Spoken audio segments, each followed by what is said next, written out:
Hello everyone, welcome to the spoiler talk of Agents of S.H.I.E.L.D. Season 2. So this season starts off in 1945 and the Hydra has a bunch of artifacts, with one being very special, called the Obelisk. And then the SSR comes in and seizes that stuff, led by Peggy Carter. Oh, it's so nice to see her.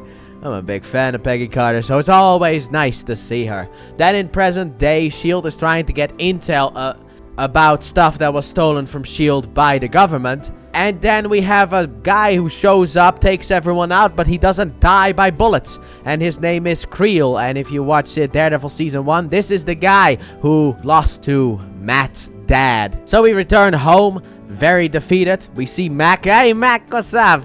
He's gonna become important much later. And then Coulson is here, which is a surprise to everyone. So Coulson has kind of grown distant from everyone, and only May is allowed to go up and speak to him. So she talks to him about the fact that he should have been in regular contact with her, and he's like, well, I'm sorry, but I'm recruiting people. And when Coulson learns of the intel that was taken, he learns that this was the first 084. And if you remember, that is an unidentified object. But the fact that this was the first. So Coulson cancels his flight over to the recruiting people. And he says we need to get on this immediately. And later on we learn that S.H.I.E.L.D. did all of this to get a nice rock. And then we go to Fitz. And Fitz, he isn't all there. He's talking to Simmons, but he can't get the words out. She needs to finish his sentence. And this is all because of what Ward did. He ruined him, basically. And I really feel bad for Fitz. Now, Fitz will get through this eventually. I don't remember if it was this season or next season. But this is kind of like the awkward stage for Fitz, where it's like, oh, man. Because Fitz feels useless throughout the episode and technically throughout the season until the stuff kind of gets fixed, or at least until he gets the right kind of help from Mac. But he starts to feel useless throughout this episode as well, where it's like, look, I'll get the cloaking tech done when it needs to be done, okay? It just can't get the words, that's the one I was searching for, out. So Fitz then also has to examine the metal that fell off of S.H.I.E.L.D. And then that metal turns to skin, because S.H.I.E.L.D. is in the comics known as the Absorbing Man. Which actually, that is what Hartley later on in the episode calls him, Absorbing Man. So I like that. And also, we learned the fact that apparently S.H.I.E.L.D. was on the index, but was taken off of it because it was presumed that the dude was dead. Because after they get the skin, they can now run DNA and then they get the info. However, the one who supposedly confirmed this was John Garrett. And you know what that means. Hydra, baby!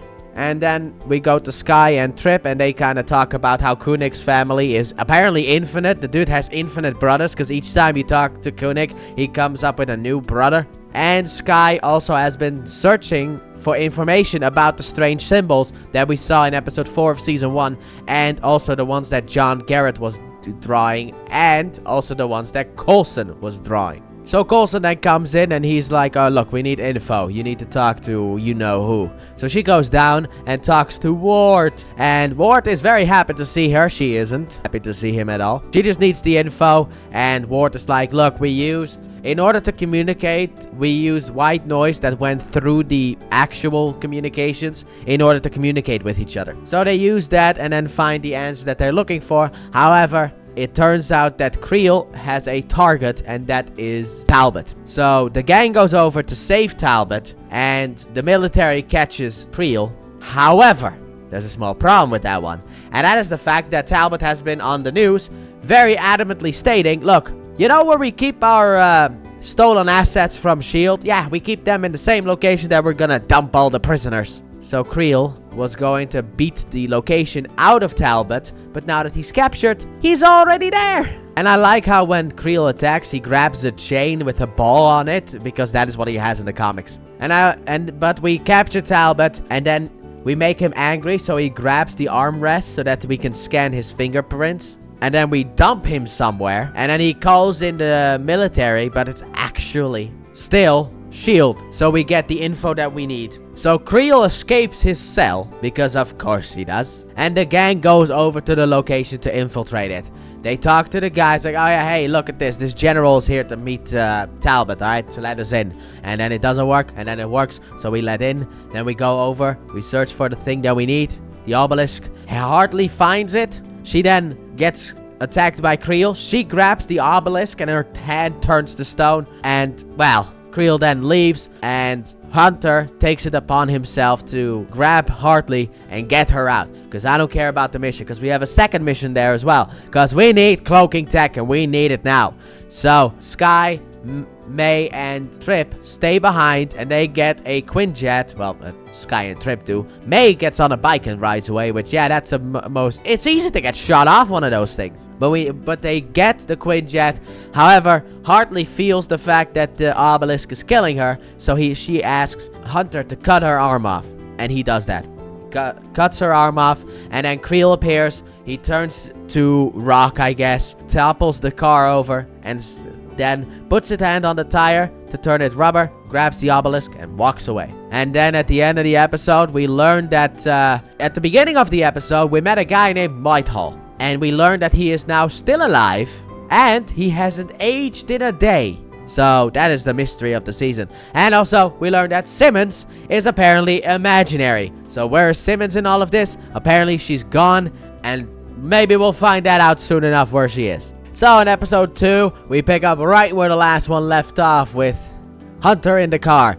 And then May drives up and then heads after Creel. And Hunter uses that thing from Captain America the Winter Soldier, which Fury used in order to get himself free, but he then gets captured by the military. Meanwhile, back at base, Sky reveals that the obelisk had symbols on it that are kind of reminiscent of episode 4 of season 1 of Agents of S.H.I.E.L.D. and what Garrett and Coulson are drawing. And Hunter gets dropped off, and then Talbot picks him up for a little chat. Meanwhile, May is going after Creel, and she wants to engage. Coulson tells her not to do, and eventually she also obliges, because we need to know who is the big man behind the shadows. We won't learn that, but we will learn who the second big man behind the shadows is. Meanwhile, in the helicopter, Hunter gives up Coulson for $2 million and a burial for Hartley, but he does not give up the hideout. So Creel arrives at this gas station, I guess. However, it turns out his arm wasn't fully protected from the obelisk, because a piece of it is part of his arm now. So a waitress asks what he wants, then barely touches him, and then gets turned to stone. So Creel leaves. So Hunter arrives back at base. His tires become flat, and he basically tells Coulson that he needs to deliver him in 48 hours. The reward that he got was a burial party for... No, a true burial for Hartley, because, you know, she was a S.H.I.E.L.D. agent, and Talbot kind of went around and calling those people evil. So that's fun. So the team has cloaking tech now. And Fitz learns this, and then he starts to kind of feel down upon himself because he was this close to getting it completed. And then the imaginary Simmons is like, how about we help with the Creel problem? Because very conveniently, we have a lot of documents on Creel. So he grabs that. He's like, why are they going this route? They could also go the other route. And also, he did not solve this today. And then Mac pops up and asks for help about cloaking. Fitz is not gonna help him because he's got a bigger problem right now, and that's Creel. And then he tells him he didn't solve this today. And Mac simply misunderstands that's the thing and is like, oh, so you can solve it. So the bromance between Mac and Fitz begins, and this is why I absolutely love Mac in this show, because of how caring he is. Look, he comes up to Fitz and he's immediately like on his side, but also not really. He cuts the bull, but he still is like, he's patient with Fitz, and I love like I said, the bromance that they have. And Creel is back at his base. He tries to make contact with Hydra, doesn't work. Then outside there's a phone call, so he grabs it, and he's mad about the fact that they didn't show up at the location. However, because of the fact that S.H.I.E.L.D. is kind of on their trail, they need to be a bit more careful. So Hydra says, don't worry about it. Hydra has taken care of you, and we will take care of you. So go to the second location, and we'll be good to go. So he hangs up, throws the phone. So Hydra hangs up, Creel throws the phone, and then Reyna appears. How nice to see you again. And she starts talking to him, and also has a very special carbon ring, I guess. And then Creel steals that from her, which, if you look closely, he touches her. When he grabs the ring, he touches her, but it does not do anything to her. It's like a little hint, and I like that about this. It's a little hint about the fact that she is completely immune to the thing. Reyna then calls Coulson and tells him about the fact that she's not with Hydra, and that Hydra should not have the obelisk, because it would probably be better in the hands of S.H.I.E.L.D., especially with Coulson, because of the fact that she knows that Coulson will draw the symbols. At least that is what is implied. And also the fact that the carbon ring has a tracker on it, so they can now follow him. So, we make a plan to go after Creel. Hunter wants to help, and of course he does, but he's not there for the same reasons as the rest of them. So they all go, and then if they can't take him down, then they're gonna use an armor-piercing bullet in order to shoot him in the head. At least that's the plan. But Trip drew the lucky straw, and he gets the sniper. But before the rest can go in there, Hunter shoots them, and then also shoots Trip, grabs the armor-piercing gun, and instead of shooting Creel from there, he goes downstairs with a sniper. Everyone starts to panic because there's a man with a sniper, and then he puts it down and tries to shoot Creel in the head, but it doesn't work because Creel right at the last second changes. So he then follows him, and then also I forgot to talk about this. During all of this, Mac has figured out what Fitz meant. I do like how, everyone's kind of trying to figure out what Fitz means. And then Fitz gets angry. And then Mac is like, leave now. You made him mad. It's like, dude, what? They did nothing. He just gets mad at those random employees.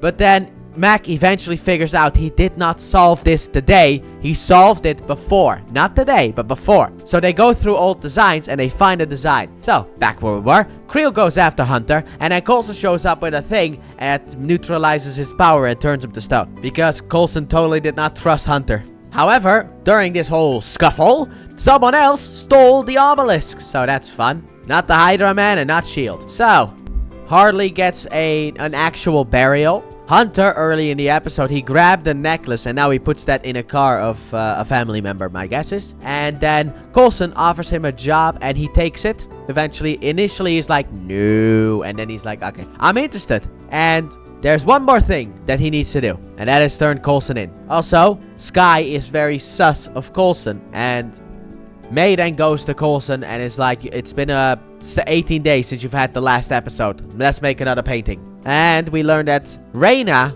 at least my guess is, Reyna stole the obelisk and brought it to Skye's dad. And he wants her to pick it up. She does pick it up, initially hesitant. She picks it up and it activates, but it doesn't turn her to stone because she is accepted.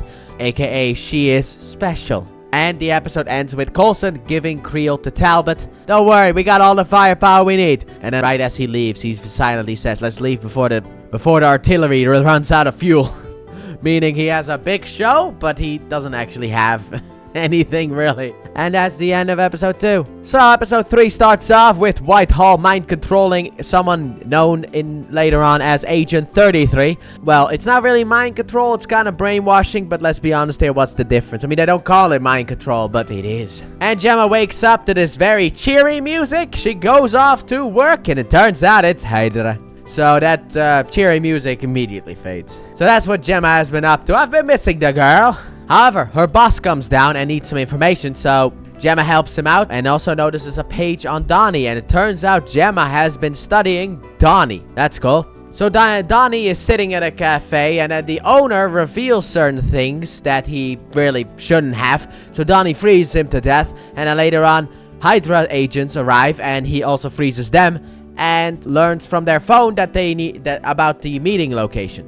And he goes there. Coulson shows up at Gemma's place, and we get the official reveal that Gemma is not a traitor. She is, in fact, undercover. And we get the info about Donnie and all that stuff, so Coulson tells her to make friends and leaves. S.H.I.E.L.D. then decides to go after Donnie, and Ward reveals the plan for the Gifted. Either they comply, or they're eradicated. Then Gemma gets questioned by Hydra because of the fact that she kind of left out about this project that she knew the suspect. And Hydra was not necessarily happy about that. However, they're gonna test her obedience, I guess you could say, by having her join the team and needing a warmer jacket. I would have asked for mittens as well, but maybe that's just me. And Donnie decides that it's no... Look, Donnie wanted to just be left alone, left in peace, be done with all of this stuff. However, Hydra has a different idea. So Donnie goes on the attack against Hydra. So while everyone's on the mission, Fitz decides to snoop around because he's being left out. He doesn't like that. So he goes to the special place that Skye seems to be going, goes downstairs and learns that Ward is being captive there. So Ward reveals that the reason that he threw Fitz and Simmons out of the plane is in order to save them. Because Garrett wanted him to put the bullet in their heads, and he instead threw them out the ship because of the fact that he wanted them to survive, because he did care.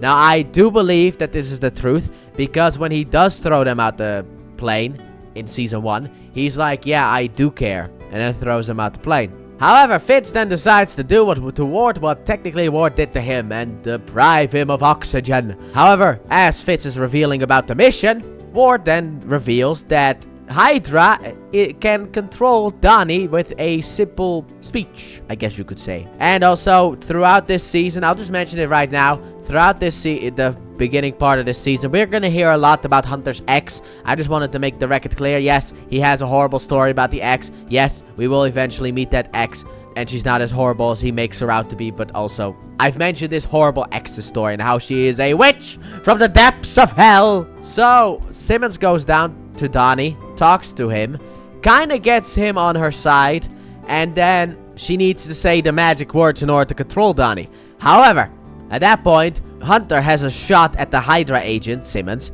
and so May shoots him. So Simmons runs away, Donnie follows her, she runs back, finds the Hydra agent, she's happy, and then the main guy, Bakshi, he then activates the brainwashing in Donnie, and then orders him to freeze the ship and everyone on it, and Sky then shoots him. And Gemma's cover has been maintained, and yeah, everyone kind of leaves happy-ish. Not really, I mean, Donnie's kind of dead, but Pat technically could return at any point if he needs to. But I actually think this is the last time we'll see him. But he could return if he wanted to. So when we get back to base, Hunter is happy that between him and May, things are now fine. She got payback for him shooting her. She now shot him. However, he now has to go past Trip, who is the next one on the list, I guess, because they looked at Trip, so yeah. And very congratulations to Gemma, because she's getting a promotion in Hydra. Fantastic. And Ward reveals to Sky that her dad is alive and that he'll take her to him, and she then cuts him off and then has a bit of a panic attack. So in episode 4, fire burned down a church, and the only thing that is left is a painting, but it has some weird symbols in the back of it. So Coulson and May go to a party in order to steal it, and May has to dance, which she hates, and interact with people, which she hates. So that is always entertaining to watch. And we even find the party man himself, and we take a picture of his eyes. Also, Mac wants to work on Lola, but he gets a big no. I actually forgot if he ever does get to work on Lola, but after watching this episode, I most definitely want him to work on Lola. And throughout this episode, Coulson keeps bugging May about the fact that they need to think of a plan in case he goes the way of Garrett, aka entirely insane. And Coulson wants her to shoot him, but she doesn't want to do that.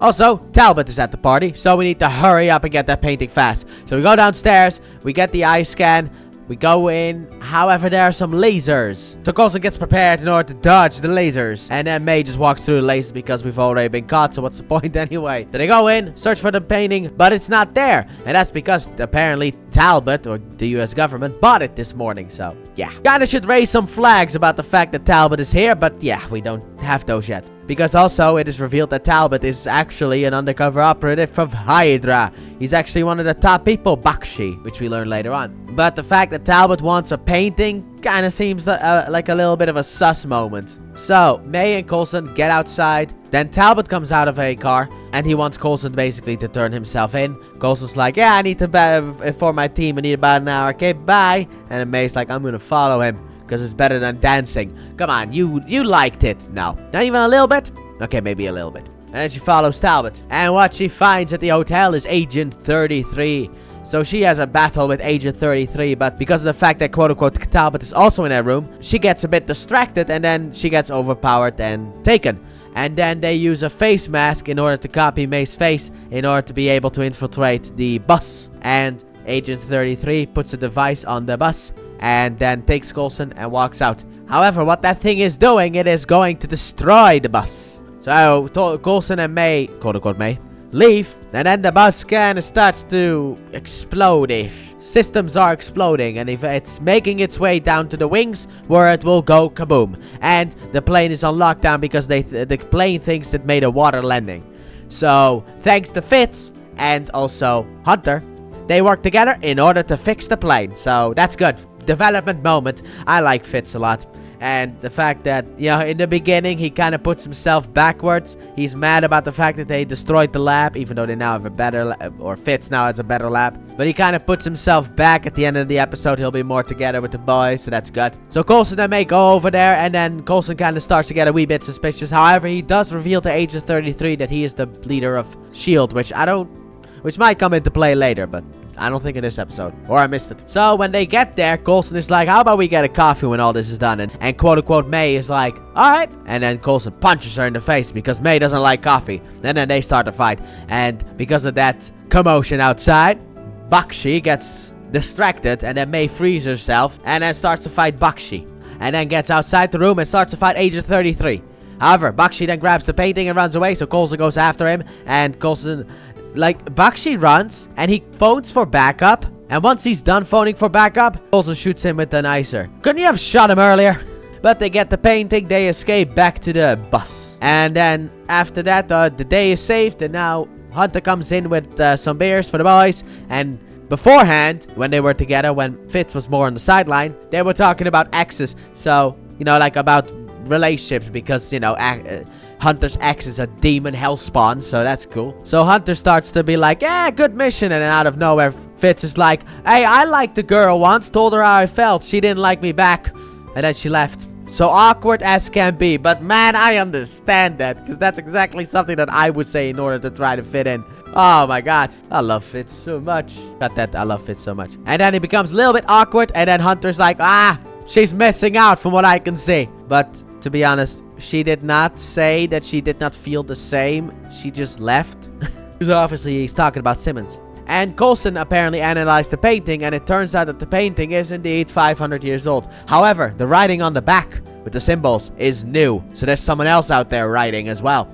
And Whitehall goes to Reina and wants the obelisk back. And she's got a little bit of time to deliver that. So that's probably going to be the next episode. Episode 5 starts off with a Navy party, and they're having a grand old time until they drink the champagne and their mouth turns to stone, a la the effects of the obelisk. And it turns out that this was a Hydra testing party, and that the Navy were anti-Hydra, well, people. So now we need to figure out what Hydra is truly up to. And also Sky asks Coulson about who the source is for the writing. He won't tell. Meanwhile, Sky's dad is fixing someone up, and Reina comes in because of the fact that she needs to deliver that obelisk to Whitehall. And he's like, no, I will not give it to you. And then he goes back to his patient. At Hydra, we learn that they're trying to reverse engineer the effects of the obelisk in order to weaponize it. However, it doesn't really seem to be working the way that they want to, which is weird because you killed them all. Isn't that what you wanted? Like, what other, like, you turned them to stone where the drink went? It seems perfectly fine. Like, it worked, right? Why do you need them to turn perfectly to stone if when they have basically their throat is turned to stone, they die anyway? So, seems like it's pretty effective to me. Back at S.H.I.E.L.D, Sky and Hunter are talking about, you know, Coulson keeping a secret. And then once again, we get the wench of an ex-wife talk. And Hunter basically says, look, you need to start digging deeper. And she doesn't really know how to, so Hunter suggests, why don't you start with Ward? So she goes down to ask Ward about the symbols. But before that, Ward tells her that the info about her papa came from Reina, which will come into play later on. But Ward also says that the symbols are kind of the beginning of Garrett going absolutely insane. So Sky goes to Coulson, is like, so it was you who was the source. So he then starts to explain how it's probably because of the GH formula, and that they had a negative reaction, and it hasn't been happening in Sky. They've been monitoring her, and the reason for that is what they think is the fact that it's because she has a positive reaction to it. Then she starts freaking out that she's part alien, or like that she's an alien. Well, technically part of you is, but not entirely you. It's like the obelisk. Reina can touch it, but when others touch it, they turn to stone. So Reina wants to go over to Whitehall in order to beg for her life. And when she enters the building, she sees Simmons there. So she follows Simmons, and she sees that Simmons is basically transmitting a message and putting it in the trash. She takes a picture of that. And then Simmons goes back to Hydra, and then Hydra comes in and starts to investigate everyone. because of the fact that there's been a traitor in our midst. So Simmons somehow quickly puts a message thing in the drawer next to her in order to be able to hide it and blame someone else for the whole thing. And to be honest, when they were talking about reverse engineering, this guy was like, yeah, it's pretty cool and we get to kill people, right? So he won't be missed. So he gets taken away. Simmons then gets interrogated by the woman, whose name shall not be revealed yet. And yeah, she's a bad liar. But her hard drive is full of Hydra intel. So Reyna meets Coulson and basically she wants a wee trade. The trade is for S.H.I.E.L.D. and Simmons is safe. Simmons is safe and you give me S.H.I.E.L.D. Simple as that. Because her dad wants to meet. And because of the fact that Ward said that, she now starts to want to turn herself in. And also because of the fact that Simmons is in danger, she definitely wants to turn herself in. But she gets prevented. Coulson lets the message go through. And so Gemma is compromised. So now she needs to escape quickly. And I kind of find it weird that everyone in that lab is just looking at her. No one is like, oh, hey, maybe we should stop her, hold her, maybe something, anything. Everyone's just looking. It's like, do you need binoculars? Can you not see her? She's right there. Everyone's just staring at her. But then Hydra comes in and wants to take her away. She runs away. And then the woman from before, the very intimidating woman, starts to attack Hydra agents and reveals that her name is Bobby Morse and that she is also undercover in Hydra. And to any comic book fans, you may know her as Mockingbird, a character that I know absolutely nothing about, but nice to see her. I will say this immediately. I will once again reiterate this when we get to the moment. But yeah, what they do with her, not a fan. I like her in the show, but they kind of mishandle her. There's a reason for that, which I will explain later. Maybe even in season 3. I don't know when it happens. But they make their escape. They get to the roof. They jump off the roof and get into a Quinjet. And hey, Trip, how's it going? And they fly away.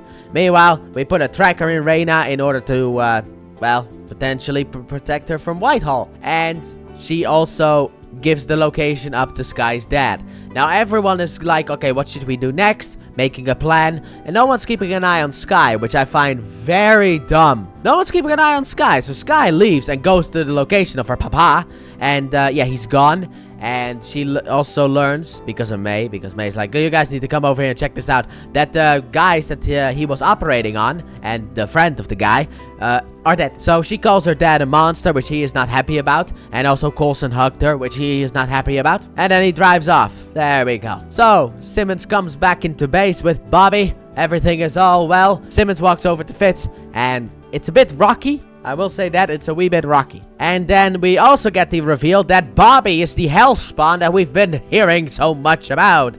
The evil wench from hell is Bobby. So that's interesting. And it's definitely gonna cause some friction in the team.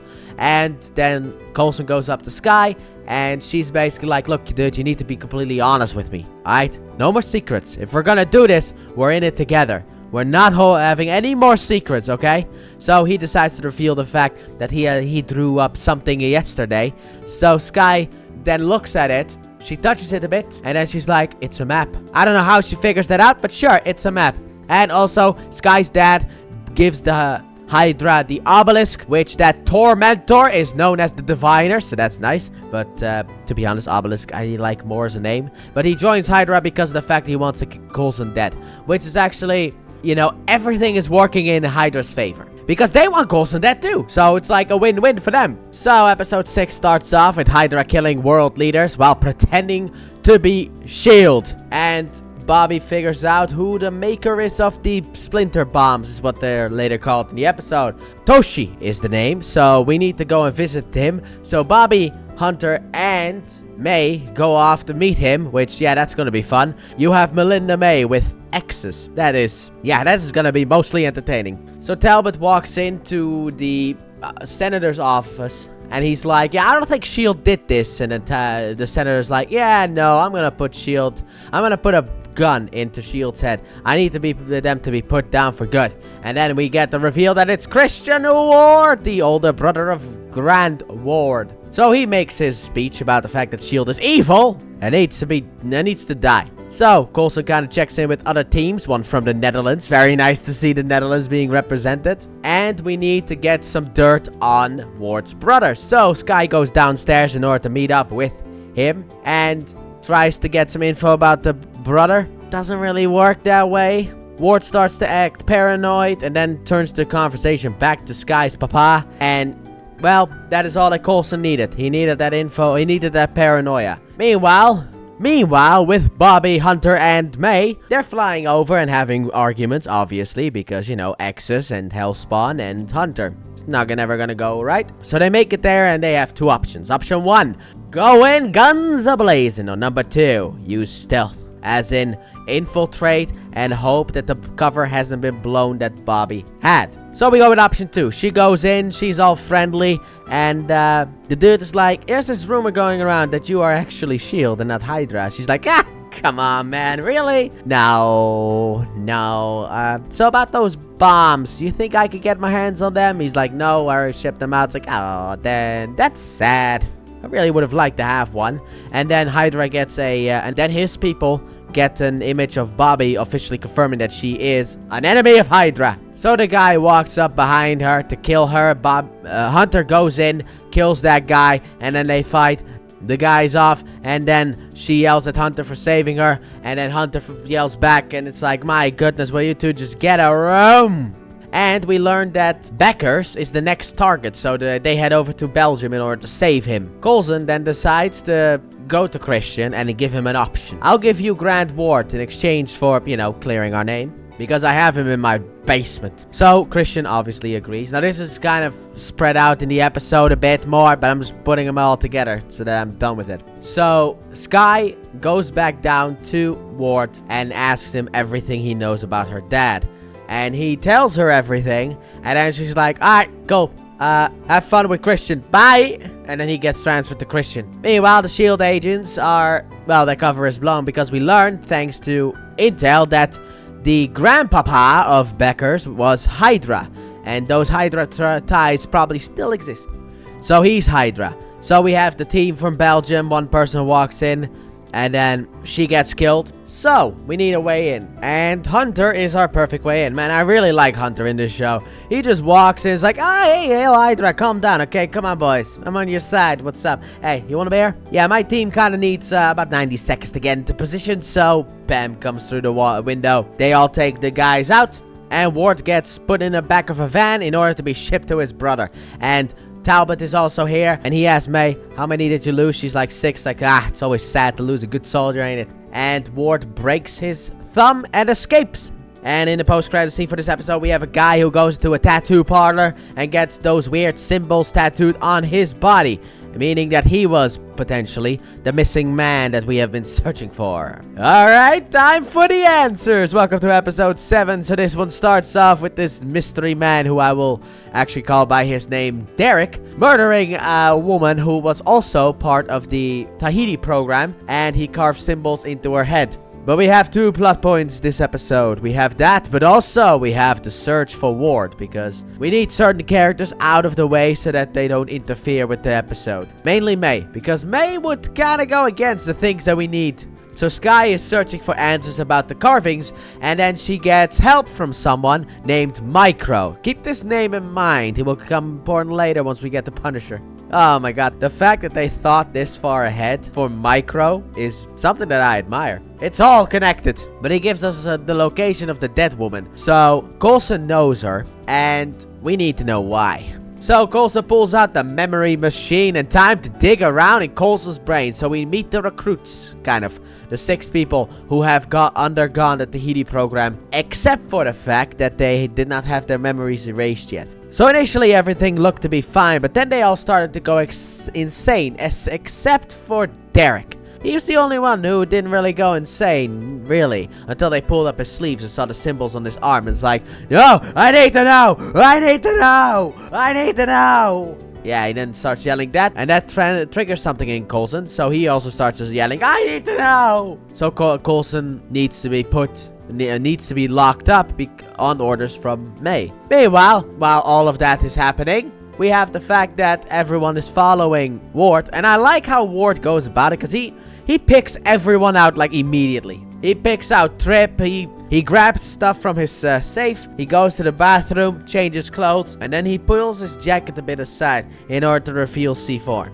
And he then is like, basically like, shh, Don't follow me. So he leaves, and then he immediately finds out who Bobby is because of the fact that he's like, outside you were on page 117, and now you're still on page 117. Nah, look, I guess... And he also makes a pun about the fact that buses can fly, so that was fun too. And then we have Hunter, who is following him with a cowboy hat on, and it's like, oh my, you have got to be kidding me, this big cowboy hat. But Hunter is the only one who can actually follow him, but that's probably also what he wants. So Ward goes into this cafe, he's like, Hail Hydra and everything, and then, who would show up but Bakshi? So Grant is like, look, I would like to speak to Whitehall. Oh, but Whitehall doesn't do audiences. What if I could get you people with an audience with Coulson? Would he be interested then? And then we cut away. And apparently they've been in that bar for an hour. So that's fun. Nothing suspicious there. So the gang plans to go in there and make a quick shot before the place goes boom because of Ward. So they go in and they find everyone's dead. So they explore the place and find Bakshi as a present for Coulson. And Ward long gone. So Coulson needs to be locked up, so we bring Coulson downstairs, and Coulson pushes Sky in, locks her up, and then goes because he needs to know. Let the man know. He goes over because we have 2 more people who are Tahiti survivors. One of them is the killer. So we go to the other one whose new name is Hank, and he's playing with his son with this train set thing. And then he goes, Coulson pulls a gun on him, and needs to know if he has drawn any of those symbols because he needs the final piece of the puzzle. Then Derek comes up from behind him, hits him, and then ties both of them up. So Derek then starts waffling on about something or another about the Tahiti program, and he learns that Coulson also went through that program himself, and that they need to know. But then the dude makes guts in Coulson, and Hank frees himself and his family, and catches a knife and frees Coulson. But the way he catches the knife is so badass. He's like, how did I do that? And he throws it, frees Coulson. And then him and his family leave while Coulson fights off Hank. So while he is tied up and Derek is waffling on, Coulson looks at the train set and realizes that the map is not 2D. It's 3D. So Coulson escapes upstairs. He then dares Derek to come upstairs. At this point, Sky and Mac arrive. So the dude goes upstairs. Coulson holds him down. He's like, look! And Mac is ready to shoot Coulson, but Derek looks, and what would you know? He has finally found the answer to his puzzle, and that's it. He's done. So now we have the official answer. We also get a little bit of racism from Mac, so that's fun. You know, about aliens. Can you imagine an alien being the director of S.H.I.E.L.D? It's like, come on, dude, why do you have to be like that? Next thing you're gonna tell me is that you want the job. So now we have the answer that we were looking for. It is a map that is 3D. So now all we need is to find that location. And also Ward shaves a bit, and he gets a new haircut, and he calls Sky because he left Bakshi as a present, and Bakshi had a phone on him. So Sky goes through that phone and gets a call, picks up, Ward's on the other line, and he's like, I hope you enjoyed my gift. More will be coming. And also, I got something to deal with first. Bye! This next episode is an episode that I can easily do in parts. So we're gonna start off with part 1, which was back in the day. Also the way that the episode starts off. And that is, Whitehall is in search of the answers to the Diviner, Obelisk the Tormentor, or whatever you want to call that thing. He keeps putting people on that thing, but they keep turning to stone, so nothing really works until he finds a woman and puts her on the Diviner. And it turns out the Diviner lights up, does not turn her to stone. That woman is Sky's mummy. Yep. We don't learn that until the end of the episode, but just thought I'd let you know. So, Whitehall wants to experiment on her. However, this is the moment when I think this is right before we get to like the beginning of the season where Whitehall gets arrested by Peggy Carter. So he gets arrested. He is interrogated by Peggy, and Whitehall wants to strike a deal, but Peggy's like, no. Your experiments are absolutely insane and as inhumane as they could possibly be. So no, you're gonna rot here until you die. So we later on in, I think it was 1989, we have an old Whitehall, now Grandpapa Whitehall, who gets freed by S.H.I.E.L.D. on Pierce's orders. Now, if you have seen Winter Soldier, you know Pierce is Hydra and the fact that one of these is also Hydra. However, it turns out that in a small village, they have found the woman again. And Whitehall learns that she has not aged a day. So he, and I mean this in the most literal sense possible, as in cutting her open, he tears her apart. He uses everything he can from her in order to de-age himself and basically live forever. And when I say everything, I mean everything. Like, he really tears her apart and dumps her. So that's the back in the day storyline. Meanwhile, in present day, we have Bobby and the gang trying to get answers out of Bakshi. And while it's not necessarily going all that well, it is going well enough. And what I mean by that is the fact that he is not giving the answers, but he kind of is. It's like when Black Widow interrogated Loki and she got something on him where it's like, oh, he wants to use the Hulk. It's basically something here where it's like, oh, so Whitehall is basically a student of Red Skull. He is not someone who studied him. So that gets them to look up back in the day and then also find out that Whitehall actually was named something else. Weiner, I think it was. Reinhardt, I don't know. And that gets the answer that we need. Then Bakshi tries to, cyanide himself, but that doesn't really work. We basically need him alive, so we're gonna save his life. We might get some more info on it. The next story, and that's basically it. That's basically that part of the storyline. The team learns that Whitehall has lived forever. So the next storyline is Ward, and he kidnaps his brother and then has him dig up the well and also confess to the fact that he forced Grant to push the little brother down the well. Initially he goes, no, I did not do that. But then once he digs up the well and Grant is ready to throw him in, he's like, okay, I did it. Okay, I wanted him dead. He's the only one that Mommy didn't torture and Dad didn't torture. Alright, I wanted Mommy to feel our pain for once. And then Ward grabs him, hugs him, and says everything is fine.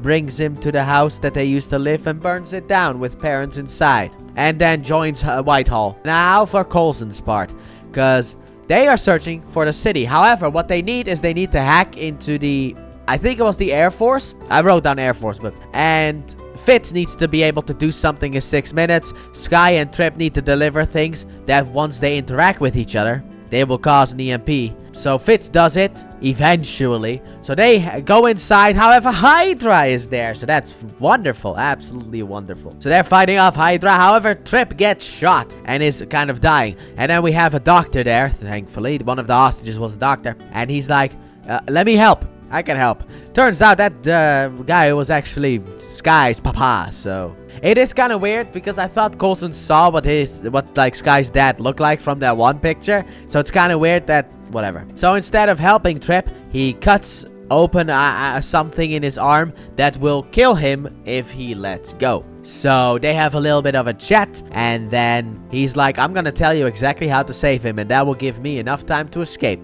So bye.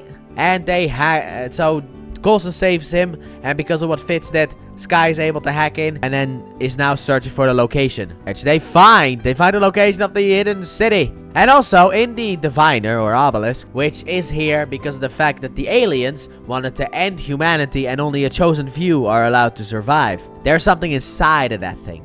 We learned that as well. And then at the end of the episode, we have Sky's dad, Ward, and Whitehall all sitting together. So Sky's dad's like, it's always good to look your enemy in the eye. And then he looks at Whitehall. And then we get the flashback and we learn that was Sky's mom. And yeah, he wants revenge not only on Coulson, but also on Whitehall. So that's interesting. So episode 9 starts off with Coulson and May abandoning their baby in a nightmare that Sky is having. It kind of feels more like a nightmare about the fact that her parents abandoned her or something like that. And we learn that the ancient underground city with the temple inside is in Puerto Rico. And Agent 33 and Hydra want Reina alive. And Koenig helps her escape with another Koenig brother, because how many of them are there? Also, we learn in this episode that Bobby and Mac have a little secret. And the team decides to split up because of the fact that now we need to get Reina. So Sky gets put on the Reina team with May in order to get her, because Coulson wants her as far away from the temple and the city as possible. So, Team Reina gets to the location, takes out the Hydra people outside. Not all of them, but a lot of them. And then S.H.I.E.L.D goes inside and wants to get them out. But then Agent 33 appears. And S.H.I.E.L.D fights Agent 33. And she has one really cool move where she holds Agent 33's arm with one hand. One arm. And then with the other hand that she has behind her back, takes the gun from Agent 33. I love that move. That was such a cool and slick move, the way that happened. It really shows that S.H.I.E.L.D has been trained by May. However, S.H.I.E.L.D is no match for Agent 33, which point Hunter comes in to save her, and then they get out of there. And Reina then reveals to S.H.I.E.L.D that she can touch the Diviner, or the Obelisk the Tormentor, and also that S.H.I.E.L.D can too, according to S.H.I.E.L.D's papa anyway. And when she learns that Hydra has the Diviner, she kind of goes and runs over to the Hydra people. Hey, I'm here! But then May shows up in a truck. They get in and escape. Meanwhile, the team arrives at Puerto Rico, and Bobby's contact is named Diego, and he helps them out a little bit, but then doesn't want to go down into the bottom of the city in order because of the fact that it's haunted. So they're kind of scoping everything out, and we have Fitz, Simmons, and Mac who open up a hole. Also, I think that was this episode. I did not write that down in my notes, but we have Fitz and Simmons. And Fitz, at this point, is like, look, you can have the lab. Because beforehand, Bobby asked Simmons about Fitz and her and stuff like that. And she's kind of more on the back foot. And now Fitz gives her the lab, and he'll go into the garage with Mac. Everything will be fine, don't worry about it, but he can't be with her, which is so obvious, because if she doesn't love him back, why would he stick around with her? That will give him nothing but pain. I 100% understand and support Fitz's decision. I do not support the fact that Simmons decides to not say anything, because all she has to do is maybe say, can we talk about this? Or just admit that she likes Fitz too, and basically the problem could be solved, but she doesn't really do that. She just stands there, defeated. But they open up a hole, and they send in the drones, and then the drones don't work because I guess electrical stuff does not work down there. So we need someone else to go down there. So Mac decides to go down there. He then gets possessed and then gets pulled back up, fights the team, and then gets shocked down into the hole. Meanwhile, with Reina talks to S.H.I.E.L.D about her dad and basically says that, you know, he has a couple of anger issues, but he cares about you. And also the fact that he found Reina and a bunch of other kids, and that he cared for them. And also that the aliens that came here were named the Kree. So we have official Kree name reveal. So that is pretty cool. And we also learn during this time, in that sense, that the temple is not a good place for non-divining people, I guess. And when they want to warn the team, Whitehall basically announces that we're gonna take Reina for ourselves, okay? If you shoot any of our people, we will shoot the plane down, and also we'll send a representative down in order to grab Reina. So Ward goes down there, and of course he's like, S.H.I.E.L.D, you're coming with me too, because I promised you I was gonna take you to Papa. And I will keep my word to you. Also, how many brothers are there? So Ward takes Reina and S.H.I.E.L.D, and the reason why they were able to find the S.H.I.E.L.D plane is because of the fact that Reina has a tracker in it, and she kind of let that know to Agent 33, who then told it to Hydra, and in that turn they used that in order to track them. But Ward takes Reina and S.H.I.E.L.D and says, don't you worry about it. We will not shoot the plane. Don't worry about it. And Ward is a man of his word. However, in the post-credit scene, I guess, I don't know what to call these. Mid-credit scene? I don't know. Whitehall gets informed of the fact that Ward let them go. And he's like, oh, no, no, no. Reverse that order and shoot them down. Trap now. Why? Oh, God. Why did it have to be you? So, Episode 10, the mid-season finale. Back in the year of 2014 is when this episode came out. And I swear to you, I have never seen a better mid-season, stopping point than this. And also a more horrible one, because it's like, no, what happens next? But let's just get into this episode. So Hydra comes in ready to shoot the bus out of the sky. So May has a plan. Everyone strap in or strap on, because we gotta escape him.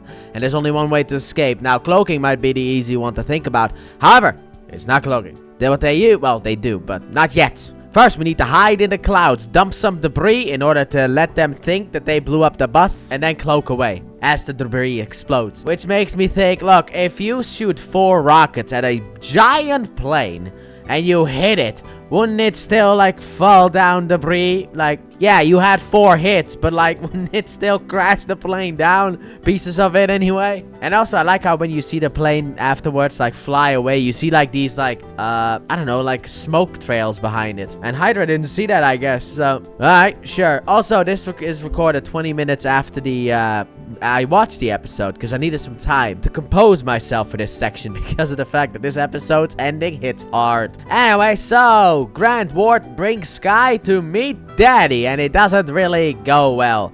I mean, she basically calls him a monster. He tries himself at his best to keep himself calm. And he talks about Mom and how, you know, Whitehall butchered her to death and how she was special. And then from Whitehall later on, we learn that her mother doesn't age, or at least ages slowly. So that was her ability, I guess. However, then Dad hums a song which Sky heard before. So the dad gets called to Whitehall, and the dad is ready to kill Whitehall. So they all gather together, and Whitehall is very happy. It's like, ah, fantastic. I mean, you did this for me. You did that for me. You did this for me. Fantastic. How does she fit in, though? It's like, I needed some assurance that we wouldn't be followed. It's like, no, that's not it. And then Whitehall has already figured out that this is the daughter of the woman that he butchered. So, yeah, that's a good one. And then we have a little bit of a fight, and Ward actually joins Sky's side. At which point, we also learn that Ward is madly in love with Sky. But, I mean, have you seen her? How could you not be? Sky, her dad, and Ward get locked up. Meanwhile, S.H.I.E.L.D. has arrived to stop Hydra. And at that same moment, Trip, Fitz, and Simmons go down into the big hole in order to plant the bombs to blow it up. So Coulson and May go around, and also Bobby and Hunter. They go around, they just take out Hydra as they see him, and Ward distracts the guard long enough so that Sky's dad can pull off the electrical device that was planted on him, because he's the only one not tied up, so there must be a different way to keep him down. So he takes that and then puts it on the guard and then breaks his neck, and the Sky's like, let me out! It's like, no, I don't want you to watch what I'm gonna do next. And then Ward's like, I don't mind watching. Hell, I'll even help. And then the dad is like, no, I have to do this alone. If I was Ward, I would be like, no, but I'll make sure that you have your alone time with him. I'll take out the rest of the guys so that you can have your privacy. Don't worry, I'll help. Hey, don't worry, I'll help, alright? Who knows, maybe one day I'm gonna become your son-in-law. Who's to say? You know? Sky? No? Ah, okay. Well, so the dad goes after Whitehall, but Whitehall pulls a gun on him, and then Coulson shoots Whitehall dead. And then the dad's like, no, you took everything from me, and then attacks Coulson. Well, first escapes and then attacks Coulson. And then Sky gets freed by Ward. She then shoots Ward 3 times. He doesn't die, by the way. And then runs off, and then is basically threatening her own dad. Leave Coulson alone. Leave now or I'll kill you. And he's like, alright, fine. But you have to go down in the chambers. She's like, I'm never gonna go down into those chambers, okay? I'm never doing that. And then she sees Coulson beaten up. And it's like, oh, I'm so sorry. I couldn't kill him. I'm so sorry. I mean, he's still my papa, even if he's a monster. But don't worry. I'll fix things, okay? I'm gonna go down there and I'm gonna fix things. And then my brain was like, did you just say you weren't gonna do this kind of stuff? You just told him I'm not gonna go down there. And now it's like, no, I'll fix it. I'm gonna go down there. It's like, wait a minute. Hold the phone here. What do you mean? So she runs off, goes down there. Agent 33 also walks up to Whitehall now that he's dead and has nowhere to go, because the brainwashing means she follows Whitehall. Now that there's no Whitehall, what's next? And eventually she finds Ward, and Ward promises to help her when they get out of there. So Sky goes down in Big Hole, and we learn that Reyna was already down in Big Hole with the diviner, and then sees Mac, who is still alive and being controlled by the temple, I guess. And then Mac guides her to where she needs to go. Coulson also goes down there, and Trip jumps down there in order to stop the bombs. So Sky eventually finds Mac. She wants him to go, but no, he doesn't go because the fact is being controlled by the temple. But she's like, I'll come back for you, and then follows Reyna. And then she's like, stop it! And Reyna's like, no! And then the thing starts to glow, and she's like, stop it! And Reyna's like, I can't. And then the diviner flies over to the middle of the room, and then the room starts to close. However, this is where it happens. Trip then joins into the room as well, where it's like, why did you have to do it, Trip? Why couldn't you just be like a second too late? So then the diviner opens up, this crystal comes out, called, later on anyway, it's gonna be called a Terrigen crystal, and then Terrigen mist comes out of it, and then basically a cocoon starts to form around both Reina and Sky, and Trip, because he's such a good guy, such a stand-up guy, wants to help them, so he kicks the thing. However, because of the fact that he did that, the pieces of the obelisk are now inside of him, so he stones up. At which point then the cascoon starts to break, and Sky sees that and breaks out. And then the whole thing starts to shake. And also, in this episode, we learn, for comic book fans, that Sky's real name, because the dad kept saying it's not her real name, but when he leaves, he says Daisy. Her real name is Daisy. Comic book fans will know that as the Inhuman known as, or maybe not Inhumans, but Quake. Daisy Johnson is also known as Quake. So we finally got the name. I don't have to use the name Sky anymore. But now that I've used the name Sky for like the past season and a half, I kind of want to keep using the name.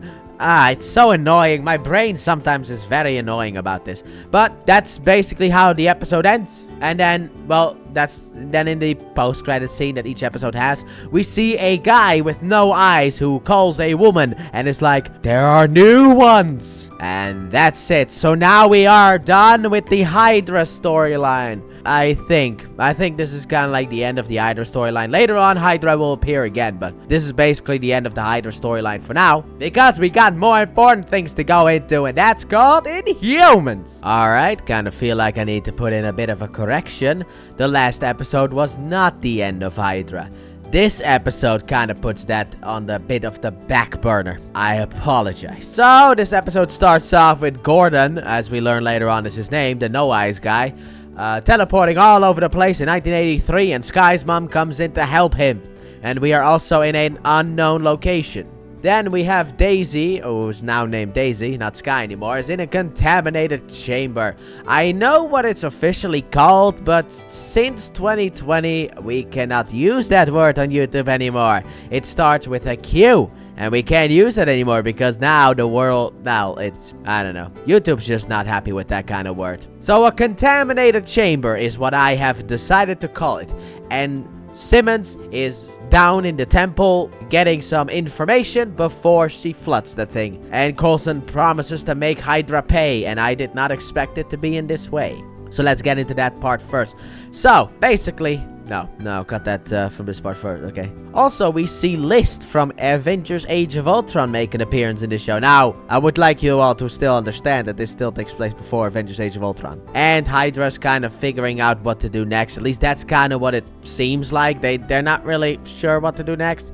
But we still got enough Hydra people to take out. So, we're gonna use Bakshi as bait. Basically, we're gonna promise Bakshi to Talbot. And on the way over there, we're gonna be attacked by Hydra people.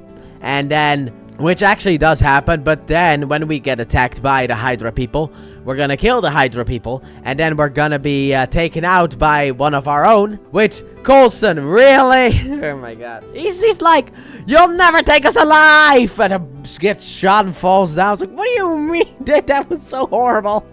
I know that Clark Gregg did that on purpose. He acted in that part horribly. Like, the acting was terrible, but he did that on purpose to make, come on, dude. Like, as in Coulson is a bad actor, but like, you'll never take us alive. So, one of us, which turns out to be Hunter, because of course it's Hunter, takes Bakshi to Hydra. And Coulson and Mac back at base have a big argument about the alien stuff and all that stuff. Like the paranoia that they all have. Everyone's racist against aliens. It's very big shame. But Hunter takes Bakshi to a location where he gets a cell phone. He makes contact with some guy. And then Hunter pulls a gun on him and is like, look, the higher-ups, they told me to off you after you made contact. Sorry, kinda have to do it. And then Bakshi's like, I'll promise you the world, just don't kill me. And Hunter's like, what? I mean, he makes it difficult. It's like, first like, I'll pay you triple. It's like, nah, it's not gonna work out. I'll give you everything you want. Okay. So, Hunter takes him over to the location. Also, Bobby follows him, obviously. And he gets to the location. He goes inside and tells Hunter to stay outside. And then at that point, Bobby also joins him in the car. And then when he's inside, he tells the guy, like, look, we got infighting among Hydra, okay? But they called Dr. List, and Dr. List, he kind of gets himself cleared off the charges, as, we need him for the Avengers movie, so we can't really let him die.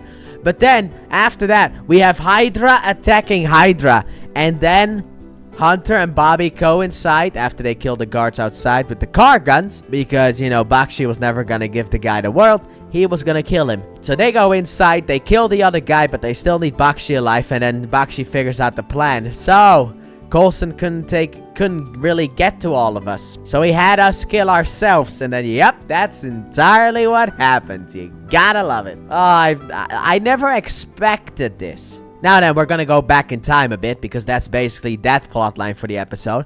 Because of the fact we have Daisy in quarantine, and we have Simmons, who's becoming entirely paranoid of powered people. Absolutely. She's becoming so racist. Like, Raina's DNA has changed, and then Simmons later on goes to Coulson and is like, you know what? If Raina dies, it wouldn't be such a bad thing. It's like, oh, come on. Say that about a black person and see how the world reacts. You shouldn't do that. Hey, they got too much stuff that turns them black in their system. Maybe we should. No, maybe we shouldn't, okay? These people with powers, they're people too. Okay? They're people too. They didn't choose this. I mean, Sky was curious. Daisy was curious. Let's be honest there. She even admits it later on. However, Fitz is trying to fix her watch that she had on, and he comes to the realization that it was crushed from the inside out. So he then he's able to get the readings, and then he learns the truth. So he goes to Daisy, and he's like, yeah, that thing shattered from the inside out, and also we found you with a bunch of rubble around you. You are perfectly fine, but it was all around you. So you're the one who caused all this stuff. So I was like, no, Fitz, don't go against her. Because, look, it's been years. It's been about, 10 or so years since I've seen this season. So I was like, no, don't go against her. And then Fitz leaves, because I forgot what happened. And then because of the fact that, when Fitz is talking about the fact that Sky destroyed everything, I'm going to call her Sky for now until the name Daisy sticks forever. But she then also starts to shake things. At one point, she shakes a can when the people are arguing. But now she starts to shake stuff and then break the light. So Fitz leaves. And then Sky tries to pick up the pieces from the thing. And then Mavis is like, oh, hey, how's it going? Yeah, you know what? I don't like being alone in this place. I don't like to be in the contamination chamber. I would very much be out there with you guys. So that's kind of what I've issued with. But then she touches her bedpost in order to get into bed. And then let's go. And then May sees the blood. And then also at this point, we have the fact that Simmons is here too. So Sky can't really say that she is the one who is, she can't really say the truth.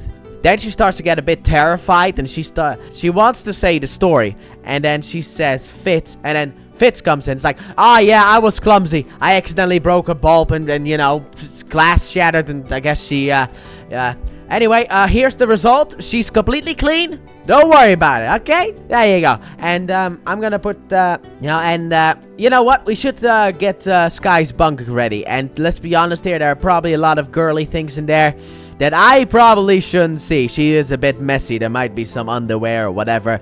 I think it's best if, you, Simmons, go over to her bunk and, clean it up. Alright, it's not a guy's job to be in a girl's bunk, let's be honest. I'm gonna go inside and I'm gonna clean up her hand, okay? Don't worry about it. So he goes inside and he's like, I switched the sample with your old sample. You have changed drastically, okay? Your DNA has changed. But that doesn't mean we should be treating you any differently. And with the way that everyone's paranoid around here, and especially with the way Simmons is acting, maybe we should just keep this a secret between you and I.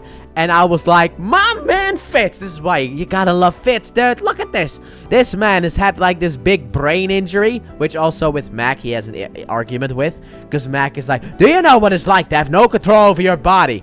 And then also attack your friends. And also this. And because I forgot the first point. And 2 out of the 3 points, technically that's yes. Fitz has no control over his body. He's not normal anymore. Because of the fact that his body, he didn't attack his friends though, but the other 2 points still stand. But Fitz is gonna help her cover it up, and this makes me love Fitz even more. Man, he is my favorite in this show. Now then, let's go to Reina, what happened to her. It's not much, so we can talk about this pretty quickly. So Reina was still in the chambers down below. She kills a couple of scientists, almost gets killed by Simmons, escapes, then goes to Sky's dad, who then, and then she tells him that Sky also went through the metamorphosis change, and the dad then says, yeah, okay, but like I can't fix you. This is what you are now. There's no fix. There's no cure. And then she's like, I can't live like this. And then he's like, then don't. And then she goes out to traffic, and then we have Gordon who comes in. Well, no. Then we have Gordon who teleports in, takes Reina, and teleports away. And in the credit sequence, I guess, we have Mac and Bobby who are about to do something bad. Now, I have a lesser reaction to this because of the fact that it's them. Like, I have seen this season. I know where this leads. But beforehand, I would have had a reason. What the hell are you people doing? Which one was it? Because you got your wish, Lady Sif is back. She arrives at a beach and has memory loss in Portugal. And then S.H.I.E.L.D. goes to Portugal to, well, find Sif and help her with her problem. Turns out she is chasing after a Kree. And also, this is where everything starts falling apart. So Sif fought someone, and she lost her memory because of that. And it turns out this guy might have had some blue blood. And it turns out that the Kree is searching for two things. He's going after the Inhuman, and apparently he also needs some nitrogen. So that's fun. So we go after the guy. We find him at a hospital. Bobby fights the dude. He loses. Sky points her gun at him. And then, thanks to her powers being out of control, she breaks her own gun and collapses her shelf on top of her. Yeah, that's helpful. Thanks. And Bobby tells Mac that she would like Hunter to join them in their mission, in their secret mission. And he says, no, I don't even want him here, okay? I don't want to fight him in case we have to fight Coulson and his team, and he joins their side. It's like some kind of civil war. So the Kree has been searching for something, and apparently that thing was where the obelisk was found in 1945. So they go over there, and they find him. Apparently his name is Vintak, but they find him with a giant box. So it's like, yeah, you can't capture me, and then the net gets thrown, and there you go, he's been caught. Fantastic. And we question him about it, while also Bobby is pushing Hunter away because of things. But we question him about it, and he's like, look, alright, I'm not the bad guy here. Bad things happen on your planet, okay? I'm here trying to fix it. Also, give me my hammer and I will fix Sif's memory, okay? So they say, well, we'll think about it. And Bobby is analyzing the hammer. They can't really find anything. So Coulson holds the hammer. And he's like, look, it only works in my hand. And before going any further, he instantly takes it from Coulson, uses it on Sif, and drops it and puts his hand up like, ah! Look, the conversation wasn't going anywhere. I did what needed to be done. So Sif gets her memories back, and then he reveals that he is basically going after Inhumans. Because the Kree, back in the day, needed warriors. So they went to a bunch of planets to change them, and it turns out that Earth was the planet where it actually worked. And when he keeps talking about how those people are abominations and shouldn't exist and all that stuff, Sky then reveals the fact that she has powers. She shakes the whole base. And also Simmons finds blood, and it's like, and then Fitz like, oh, don't worry about it. I was running simulations. It's fine. It's like, oh, okay, this is pretty cool. But when the whole thing starts to shake, Fitz immediately is like, uh-oh, and runs. And then Coulson walks up to Sky and is like, what's causing all of this? And then she's like, I am. And so now Sif and the Kree are gonna work together in order to get Sky, while the rest of the team is going to protect Sky. So May takes Sky away and puts her in that place where they put Wart earlier in the season in order to hide out. And May's like, alright, calm down. Calm yourself, okay? Just learn to control it. Control your emotions. You can control this. I believe in you. And she's like, I can't. And then Sif goes through it. Also, Fitz blasts Vintak with the Loki gun that Coulson used on Loki in the Avengers. And then Bobby moves his hand around so that he hits himself with his own hammer, erasing his memory. But Sif breaks through and is like, alright. Also, the box, what was in the box was a bunch of Diviners, but they're all gone. But Sif is like, get out of the way. I must end this. She needs to come with me. Alright? There's nothing about that. And then May is like, no. And then Sky grabs May's icer and shoots herself with it. Knocks herself out. And yeah, At that point, Sif is like, okay, maybe she could stay. But she does warn Coulson about the fact that this is extremely dangerous and it's not a good idea. But Coulson's like, nope, we'll figure it out, okay? Don't worry about it. We'll help her. All right, we're there for her. And everyone basically starts to kind of, well, fight. Everyone fights Fitz because Fitz is like, look, you people wanted to lock her up or get her gone or call her disease, all right? And it's like, yeah, but she should be locked up. And then Sky is right there. So Sky walks over to the bus, goes into the locked room where they usually interrogate people. And that's now where she lives, I guess. And I feel so bad, but Fitz is sticking by her. True friend, boys. That's a true friend. And then at the end of the episode, we have Hunter who figures out that there's something going on between Bobby and Mac and about a secret thing. And he's planning on telling Coulson, and then Mac knocks him out. And that's it. So this plotline is going to be coming to the forefront probably pretty soon. So, in episode 13, it starts off with the fact that Sky's dad is going to be recruiting people from the Index in order to fight S.H.I.E.L.D. Mainly Coulson, but S.H.I.E.L.D.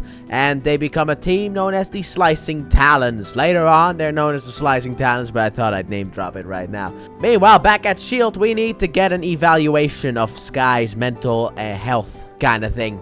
So, May decides to, well, not really. Coulson decides to bring in May's ex. Yeah, alright, cool. Got that. And of course, during the evaluation, Sky immediately is like, so what kind of a woman is May? What kind of bride would she be? Is it like fancy bride, not fancy bride? Like how was the wedding? How did you two even be together? I mean, you listen and she doesn't talk. How does that work? And initially he's held back, but then he opens up in order to get her to open up. So it's a 1-for-1 deal. But also the ex, whose name is Andrew. Andrew says that he has a duty to Sky, not S.H.I.E.L.D. He's here for Sky, no one else. And also Mac has locked up Hunter in a hotel room and basically talks to him over there. And Hunter, I'm entirely on Hunter's side, dude. I thought we were friends. And then you just do this stuff to me. And then when Mac tries to reminisce about good old times, Hunter's like, yeah, but that was a S.H.I.E.L.D. mission. So once again, you lied to me. But the Slicing Talons go to, I wrote down Arkham Asylum because it's like a psych place. Basically for insane people or dangerous people. Basically, Arkham Asylum. And there we pick up a good old-fashioned guy named David, who, when he yells, everyone falls asleep. At least that's what it looks like. Look, there's a medical term that you can use for this, like the more accurate term, but that is too many words. They just get put to sleep. Let's say that, okay? And Sky is sleeping and then starts shaking the whole plane and the base because of the fact that she had a nightmare. But she's able to control it. In this episode, she starts to get control of her powers. Well, in actuality, she doesn't, but we'll get there. Also, in this episode, we have Bobby who tears Hunter apart, basically, and I don't like it. She's like, oh yeah, you know how Hunter is. Commitment isn't really his thing. When you offered him a job, he probably just left. And also, you know, we were together, then we're not together, and Hunter isn't really such a good guy. And it's like, it kind of felt like she was really just talking Hunter down. Like, forget about him. He's a prick anyway. Also, the members of the Slicing Talons are obviously Calvin Zabo, who is Sky's papa. We got Carla Faye Gideon. We have Wendell Levy. We have Francis Notch and David Angar. But Sky's dad takes all of them to the hometown where Coulson grew up in order to basically announce the fact that S.H.I.E.L.D. is bad because they lock criminals up, basically. Because if you look at what these people did, I mean, the woman at least, we learned that she had an abusive boyfriend and that she, like, what, glued nails, like, I don't know, like metal to her nails and then killed him. And it's like, okay, you know what? We have a woman fighting against her abusive boyfriend. Nothing necessarily wrong with that. The killing part is kind of where we start to have issues, but it's kind of fighting back, and you know, maybe it was the only way out. But then apparently she started killing other people, so yeah, she's not a really good person. But they take over this football field, and then Coulson comes in and he tries to talk him down, to talk them out of, you know, doing bad stuff. Doesn't really work. And during one of the evaluations that Andrew has with Sky, the plane just starts to shake. And Sky's like, I'm not doing that. And then we learn that May's taking the plane in order to go and save Coulson. So she goes over there, and then when Coulson can't really get his way with the slicing talents, which is kind of a stupid name because technically only the woman it has like slicing talents. Outside of that, the name doesn't necessarily make sense. Anyway, we have May who comes in with Sky, gun to her, and is like, stop doing bad or I'll kill her. But it doesn't work because he's like, no. So when things are about to escalate even further, Gordon comes in, he teleports in, takes Sky's dad, and leaves. And now we have S.H.I.E.L.D. versus the slicing talents without the leader. And though Sky sees what they're doing to those people, and she then starts to have a complete breakdown in that sense, and once again uses her powers. By accident, obviously, because she's terrified, because she now has powers too. And she's on the index, which means that this could potentially be what she could look like in the future. On the ground, with a S.H.I.E.L.D. agent's boot in her neck. Kind of. So, she starts to shake. So, as she is shaking everything, she once again tries to control it. And then her arms start to go purple. And then she passes out, and afterwards, what Sky was doing, she was not controlling her powers. She was, instead of firing them outwards, she was firing her powers inwards. AKA, basically shattering her own bones, as you could say, while trying to control her powers. So that's not really fun. So that's something she needs to work on. And to end this episode, also, I will say this. One thing I did not like about this season is Simmons. I don't like her in this season. The fact that she runs away from Fitz, and then when she comes back, she doesn't even try to talk to him in that sense. She doesn't really give it a shot. And also then she becomes a power-hating maniac, and I don't like it at all. I know she tries her best, but I just don't like it. She is the weak link of this season for me. And to end this episode, we have Hunter who gets brought down to a secret place. And it turns out what Mac is working for is, I call it other S.H.I.E.L.D. But what they call it is the real S.H.I.E.L.D. No. I don't believe them, but hey, look. I will support Coulson all the way. And then in the post-credit scene, we have Gordon who is mad at Sky's dad for basically kind of exposing them. And then he now needs to talk to the boss. And I wonder who the boss is. So in episode 14, Ward and Agent 33 are at a diner and they kidnap someone who then fixes the mask that Agent 33 has. Problem is, the face underneath is never gonna be fixed, but the mask at least is fixed. So if we could get a picture of Agent 33, she can look like herself again. Also, the mask is never coming off. That is what we learned as well. So that's a bit sad. Meanwhile, back at base, May agrees that Sky should not be on the base anymore. At all. And that was what we got the last episode from Andrew. And Coulson, he does not agree, but eventually he agrees. So we also meet the bosses of New S.H.I.E.L.D. And yeah, there seems to be some history here. Maybe one day that will be explored. Would be nice to see how this came to be. And they basically kind of are trying to recruit Hunter. And Hunter is basically like, look, does Coulson have a few screws loose? Yeah, but he's not a bad guy. He's a good man. So he basically supports Coulson throughout the whole thing. So as they are kind of trying to figure out a way to have them join him, Bobby goes in to talk to him, and he's like, look, I'm going, whether you want to or not, just don't try to stop me. So Bobby doesn't stop him. He leaves, and he gets on a boat and leaves. Like, he escapes that place, because apparently this new S.H.I.E.L.D. is on, like, a big ship. That's interesting. But he leaves. So, yeah, that might come into play next episode. Who knows? Meanwhile, back with Coulson. Coulson then takes Sky to a cabin in the woods. Well, not necessarily in the woods, but that sounds a little bit better. And also on the way over, he tells Sky about how he and his dad built a car, and that car turned out to be Lola. So nice. I did not know I needed the origin story, but it was a welcoming thing. But he takes her to that cabin where she can train to hone her powers, and Simmons made gloves for her that will be able to reduce her powers so that she can learn to control them step by step, kind of, without shattering her bones from the inside. Now, Sky initially isn't necessarily too happy with this, but eventually accepts. Now we go back to basically the main plot line of this episode, where we have Ward goes off to do something, and Agent 33 does not really know. We're gonna call her 33 from now on, okay? 33 doesn't really know how to pay him back, but she eventually figures out a way. She makes the pancakes that he wanted at the diner, and then she turns into Sky, the woman he's always wanted. But it's not what he wanted, now at least not anymore, because yeah. she shot him 3 times. That kind of just ends a romantic thing. Not for everyone, but as Ward says, it does end it for him. Also, calling her 33 makes me think of House. 13! But Ward wants 33 to be herself. He doesn't want her to be Sky or May or any other woman. He wants her to be herself. And the gift that he has for her is the location to Bakshi. So, they infiltrate the US Air Force, which they use Talbot's wife in order to get in. Now you have to suspend disbelief here where the fact like, so are you telling me that those two are the exact same height? Because the mask only changes your face. It doesn't change. Also, she still sounds like May, which is so weird. Even when she was Sky, she still sounded the same. Like her original. It's so weird. But they infiltrate the place. And I can suspend my disbelief for female characters easily. But the moment that 33 turns into a man, I have a small problem. Because in case you don't know, biology has kind of made it so that men and women are different. We have different body types.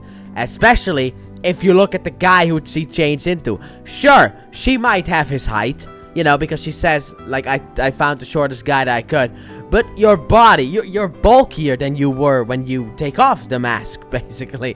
What is wrong with you? I can't suspend my disbelief for that. That goes too far. But also, because the fact that initially she turned into a woman, Talbot questions all female personnel because he's like, that damn mask again. Because his wife calls him and stuck in traffic. So he questions all the female personnel and then starts to pull on the face of one of them. Because like, the face is fake.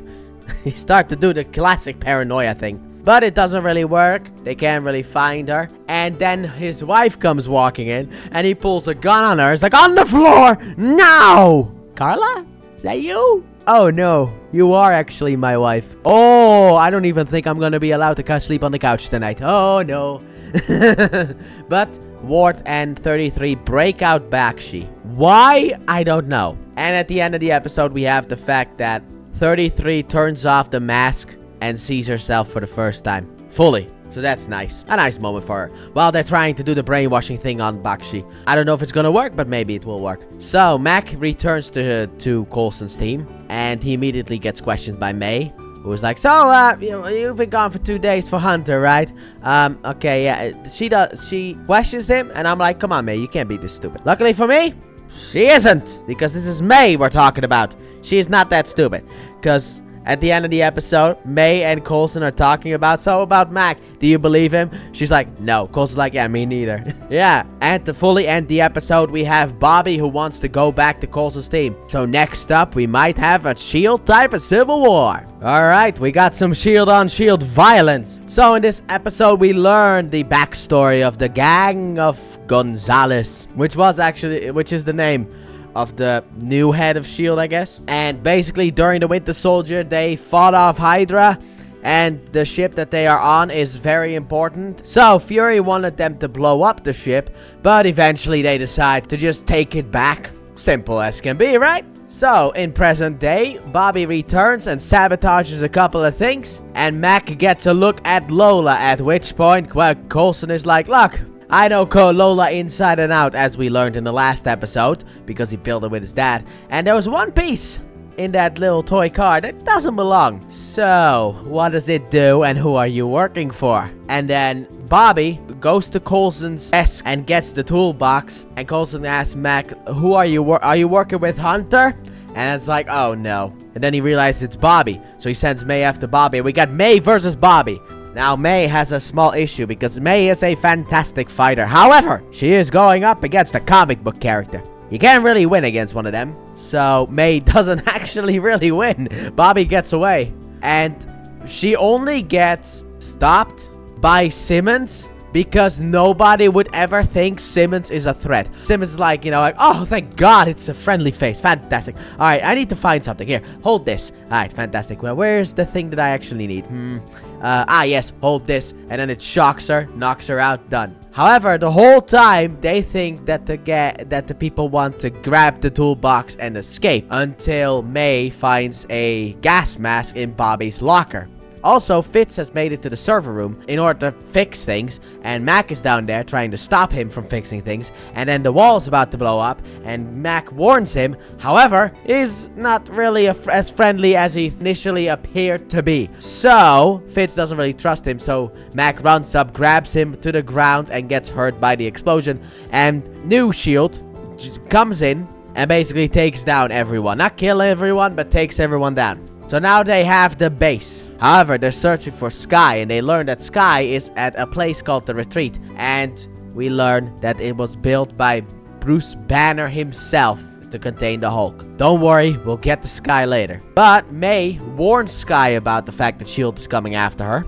And then goes to free Coulson and sends him on his way because she's like, without you, there is no S.H.I.E.L.D. So, S.H.I.E.L.D, what has she been up to? Well, she's been, you know, kind of like, she put on the gloves and it makes her feel a little bit dizzy. So she wants to call base to see if everything is okay. This has happened during the raid. Yeah, nothing, no connection. Then she calls Simmons on the phone. No connection. Fantastic. And then she gets a visitor because we hear like zoof, zoof, zoof, zoof outside. And look, the people do not have the rights to Nightcrawler yet, so this has got to be Gordon. So Gordon visits S.H.I.E.L.D, and your initial reaction is like, oh no, he's gonna take her away. No, he actually just comes in for a chat. He tells her about the fact that there's a place where there are people there who are like her. And also the fact that the people there, basically, they get put into this from like a young age. They get to learn about basically, let's just call it what it is, the inhuman stuff. They learn about that stuff and they can prepare for that. But S.H.I.E.L.D, and technically Reina, no. And S.H.I.E.L.D wasn't prepared for this stuff. This was kind of just something that was thrusted upon her. And also, she's like, I destroy everything. And he's like, you can control the vibrations of everything. Even this garbage couch. That is really cool. However, the thing that he doesn't really understand is that S.H.I.E.L.D is 100% correct. Because what he is describing is the fact that she can control her powers. At this very moment, she cannot. So she's right. She destroys everything around her because she can't control the powers. And I would have liked it if she... because he also then comments on the gloves that they inhibit her powers. And it would have been nice if she was like, yeah, but it's also so that I can control my powers. But they don't really do that. Kind of a missed opportunity. I feel like that would have been nice to say. But they don't say that. So Gordon eventually is like, look, I will take you there, but only when you want to. And then S.H.I.E.L.D is like, well, how will you know? And he's like, oh, right, I'll know. Peace. And then leaves. Alright. I forgot to talk about this because I thought it happened after, but my memory now popped in that it happened before. So as she is trying to make a connection, she goes and looks and just pulls off the panels off the wall and basically learns she's technically in a box and there's a gigantic fist print from the Hulk. So May calls her about the fact that everything is going horribly wrong and that she needs to go. So there's a panel on the left side of the place and she runs out to go there. Now the people that we have going over there, we have a couple of S.H.I.E.L.D agents, we have Bobby, and we have Ricardo Diaz, also known as Richard Dragon in Arrow. Yeah, the actor from Arrow is in the show, which is actually pretty cool. His name is Thomas. I still kind of want to call him Diaz, though, because I know the dude as Diaz. But also, he acts kind of like Diaz, because, like, they land, and then it's like, all right, look, Sky's a S.H.I.E.L.D agent, ISIS only. And then he just has an actual gun ready to shoot Sky. So they get off the jet. And like I said, he's ready to shoot S.H.I.E.L.D. So they're searching for her. S.H.I.E.L.D makes it to the panel, but then one of the agents is behind her. So she wants to fight him. However, he shoots his gun in the air. So now everyone needs to converge on that sound. So S.H.I.E.L.D eventually takes the dude out. And then Bobby and Diaz, I'm going to call the guy Diaz. This is also, I think, the last time he appears. They appear, and Diaz shoots his gun at S.H.I.E.L.D. And Bobby's like, S.H.I.E.L.D, no! And then S.H.I.E.L.D uses her powers and blasts them away. And also blasts trees apart. And then also a piece of the tree goes into Diaz's arm. And they get blasted back. And then she sees what she's done. And she's like, Gordon, help! Well, silently. She basically kind of whispers it. But she's like, Gordon, help! And then Gordon appears, grabs her, and leaves. And to end this episode, after Coulson escaped, apparently he went to this bar, and Hunter joins him for a drink, and he's basically like, you know, escape pods are difficult to they basically go wherever they want. And then he grabs a napkin, signs it, gives it to Coulson, and he's like, you offered me a contract before. Here's the signature. I'm on your team. What's the plan? And next up, we gotta retake the base, but also deal with Inhuman stuff. Now, I will say this right now before I want to continue on to the next episode. I was expecting Inhumans to be a bigger plotline this season. I think it is actually a bigger plotline next season. I think I kind of got the seasons confused because we are now 15 episodes in and we have barely touched upon the Inhuman problem. But that's because that happens in the next season. So, a little bit of my mistake, and I apologize for the spoilers at the end of season 1, calling this Inhumans when it's like the next season is supposed to be Inhumans. So, do you guys remember when Sky's dad said that he was gonna kill all his enemies, and then he said this to Whitehall, and then, you know, see his family in the afterlife? Yeah, welcome to Afterlife, because this is what he meant all the way back then. So, we start this episode off with Hunter stealing a car from a car dealer, which that interaction was funny. And then Sky wakes up in a place with a bunch of needles in her, and turns out she's in Afterlife. That's at least what the place is called. And this place is peaceful. And we meet Lincoln, whose powers are based on electricity, and he is the transitioner, as everyone who goes through the transformation gets a transitioner attached to them. And for Sky, it's Lincoln, until they're ready to receive an actual guide, which will become Mummy. But back at S.H.I.E.L.D. base, Fitz is not so keen on joining the new S.H.I.E.L.D. at all. He does not want to join, because my boy is loyal to Coulson. As I told you before, you gotta love Fitz. However, back on Afterlife, Sky is not really getting a good treatment from the rest of the people there, and that's because they have basically a waiting list for how this is gonna go. People get prepared for it, and then once every few years, there will be someone who goes through the Terrigenesis and comes out as an Inhuman. Simple as that. However, not only did Sky, and technically Reyna, but Sky skip the queue, she also did it in the old-fashioned way with an obelisk, or a diviner as it's called now, and a Creed temple. Literally doing it old-school way, which, in my opinion, also kind of makes her the most pure Inhuman. But everyone's not happy about that. So meanwhile, back with Coulson and Hunter go to Sky's location, at least where she was, and they see a bunch of trees being destroyed and stuff like that, and it's like, yeah, Sky did this, but let's grab this camera and see what happened. And they learn that Sky was taken by, well, Gordon, but they don't know who he is yet. And however, Hunter is the one who comes up with the idea of potentially using a bad idea, because all the good ideas aren't really good. So Hunter goes to sleep and then wakes up and they're being attacked by S.H.I.E.L.D. And it turns out Coulson called them because of the fact that, well, we need a bad idea. However, Hunter meant a drink, so it's not really kind of the bad idea that he meant, but we get the bad idea anyway. However, Coulson did this because we need a Quinjet, because it will allow us more traveling options than using the Jeep. So, back at base, since Fitz doesn't want to help, Bobby tries to ask Simmons for help.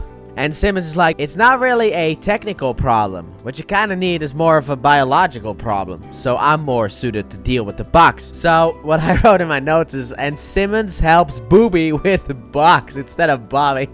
Whoops, a little bit of a mistake. So back on Afterlife, Sky reveals that the reason that she called Gordon is because she wanted to get rid of her powers. However, Lincoln then tells her that that is not going to be a possibility, because of the fact that this is kind of permanent. I mean, we already knew this, but she didn't. I mean, that's what Sky's dad told Reyna way back on ship. So Sky isn't really happy about that at all. So S.H.I.E.L.D. breaks into the cabin. Coulson and Hunter take care of them, because they have a hologram playing cards in order to distract them and then shoot them all.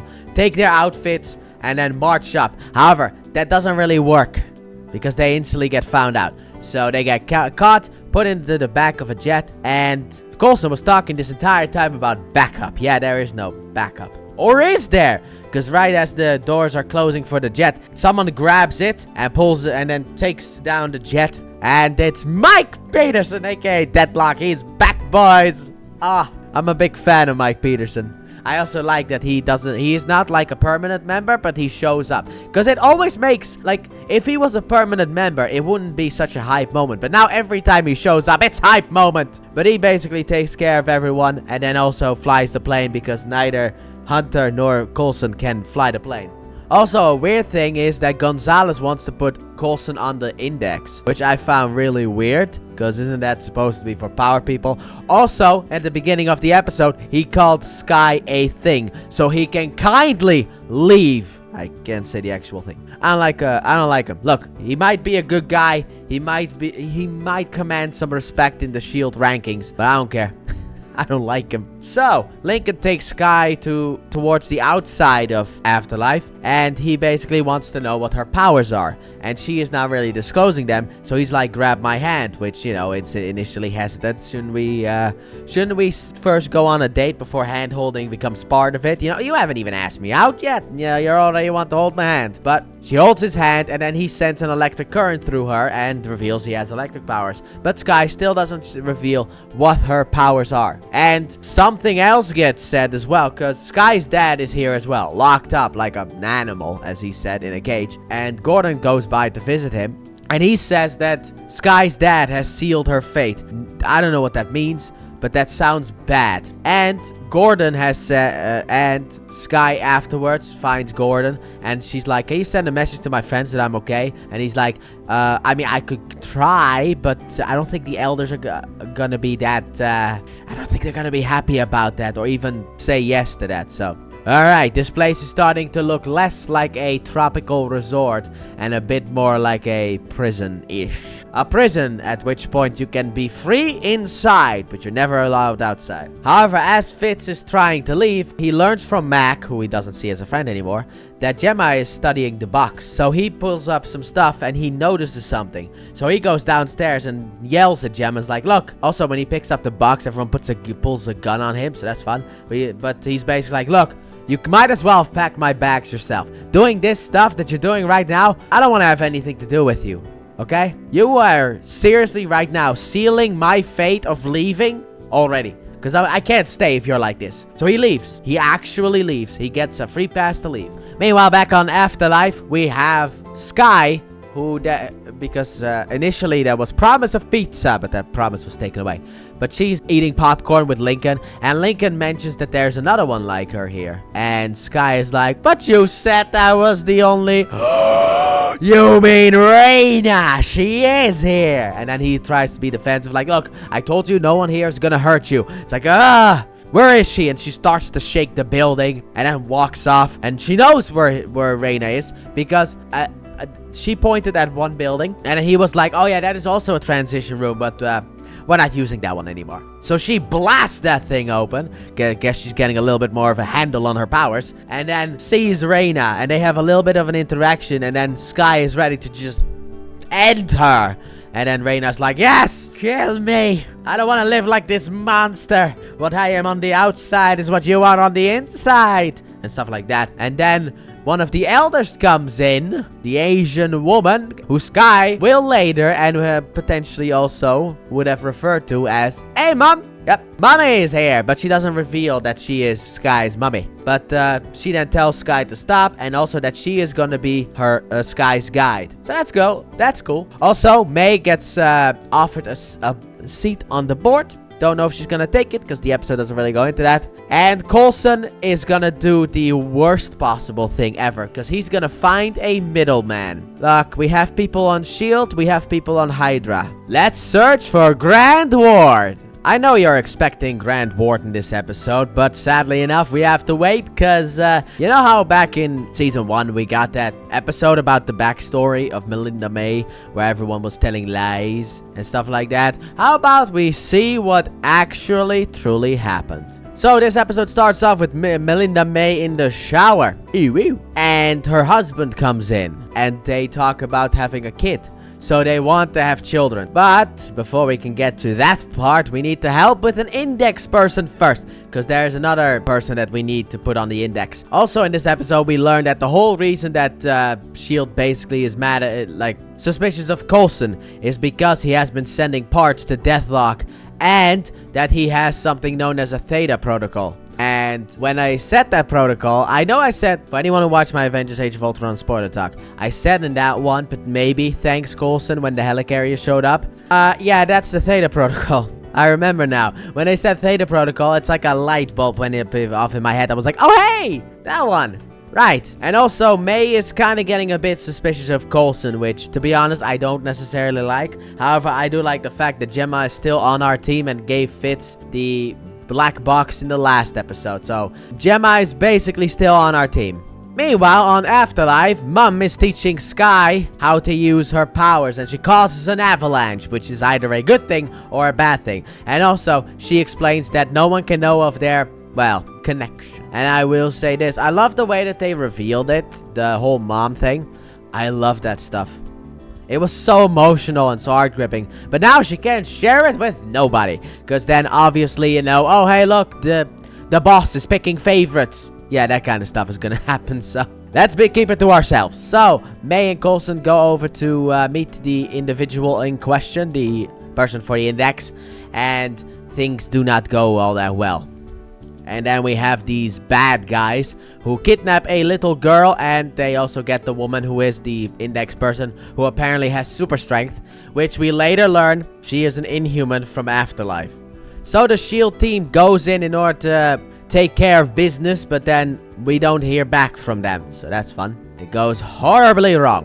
Also, we learn in present day that Coulson has been meeting with May's ex a couple of times, and that he needs 100 bunk beds. Well, that's kind of what you need for a helicarrier, but sure. Anyway, so if you wanted more tie-ins to Avengers Age of Ultron, if her list wasn't enough, here is another one. And we learn in present day about the woman from back in the day that she stole crystals and escaped Afterlife, and she gave it to her daughter, which is the little girl, who is the real bad guy in this episode. So May wants to go in order to, well, save everything. You know, you gotta send in the cavalry when things get a little bit hot. But Coulson is like, no, we can't send you in. But then eventually he's like, alright, go.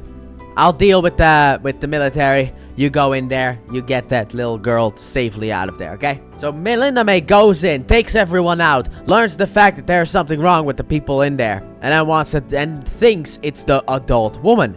So she goes down to fight her way through it. She actually has a fight. Now this woman is supposed to have super strength, and May grabs something, she smashes parts off of it, but she uses that as a blocking thing. If she has super strength, wouldn't you just punch through that thing? Whatever. Anyway, she takes out the mom. Everything seems to be fine until it's revealed that the little girl is the one. And May is pleading with the little girl to stop this and to let them help her. However, the little girl is not having any of it. So May is crawling back because she is very beaten up and got shot in the leg.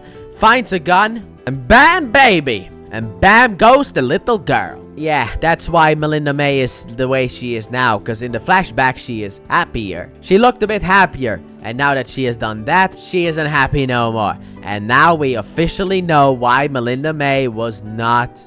Well, why May is the way that she is. And it is very, very good storyline. Also, Reina learns that she can't ever leave. And in this episode, we find out what the powers are that Reina has. And to end this episode, we have a couple of things. Number one, we have a nice family dinner. Because that is what Mom promised Dad. So we have a nice family dinner.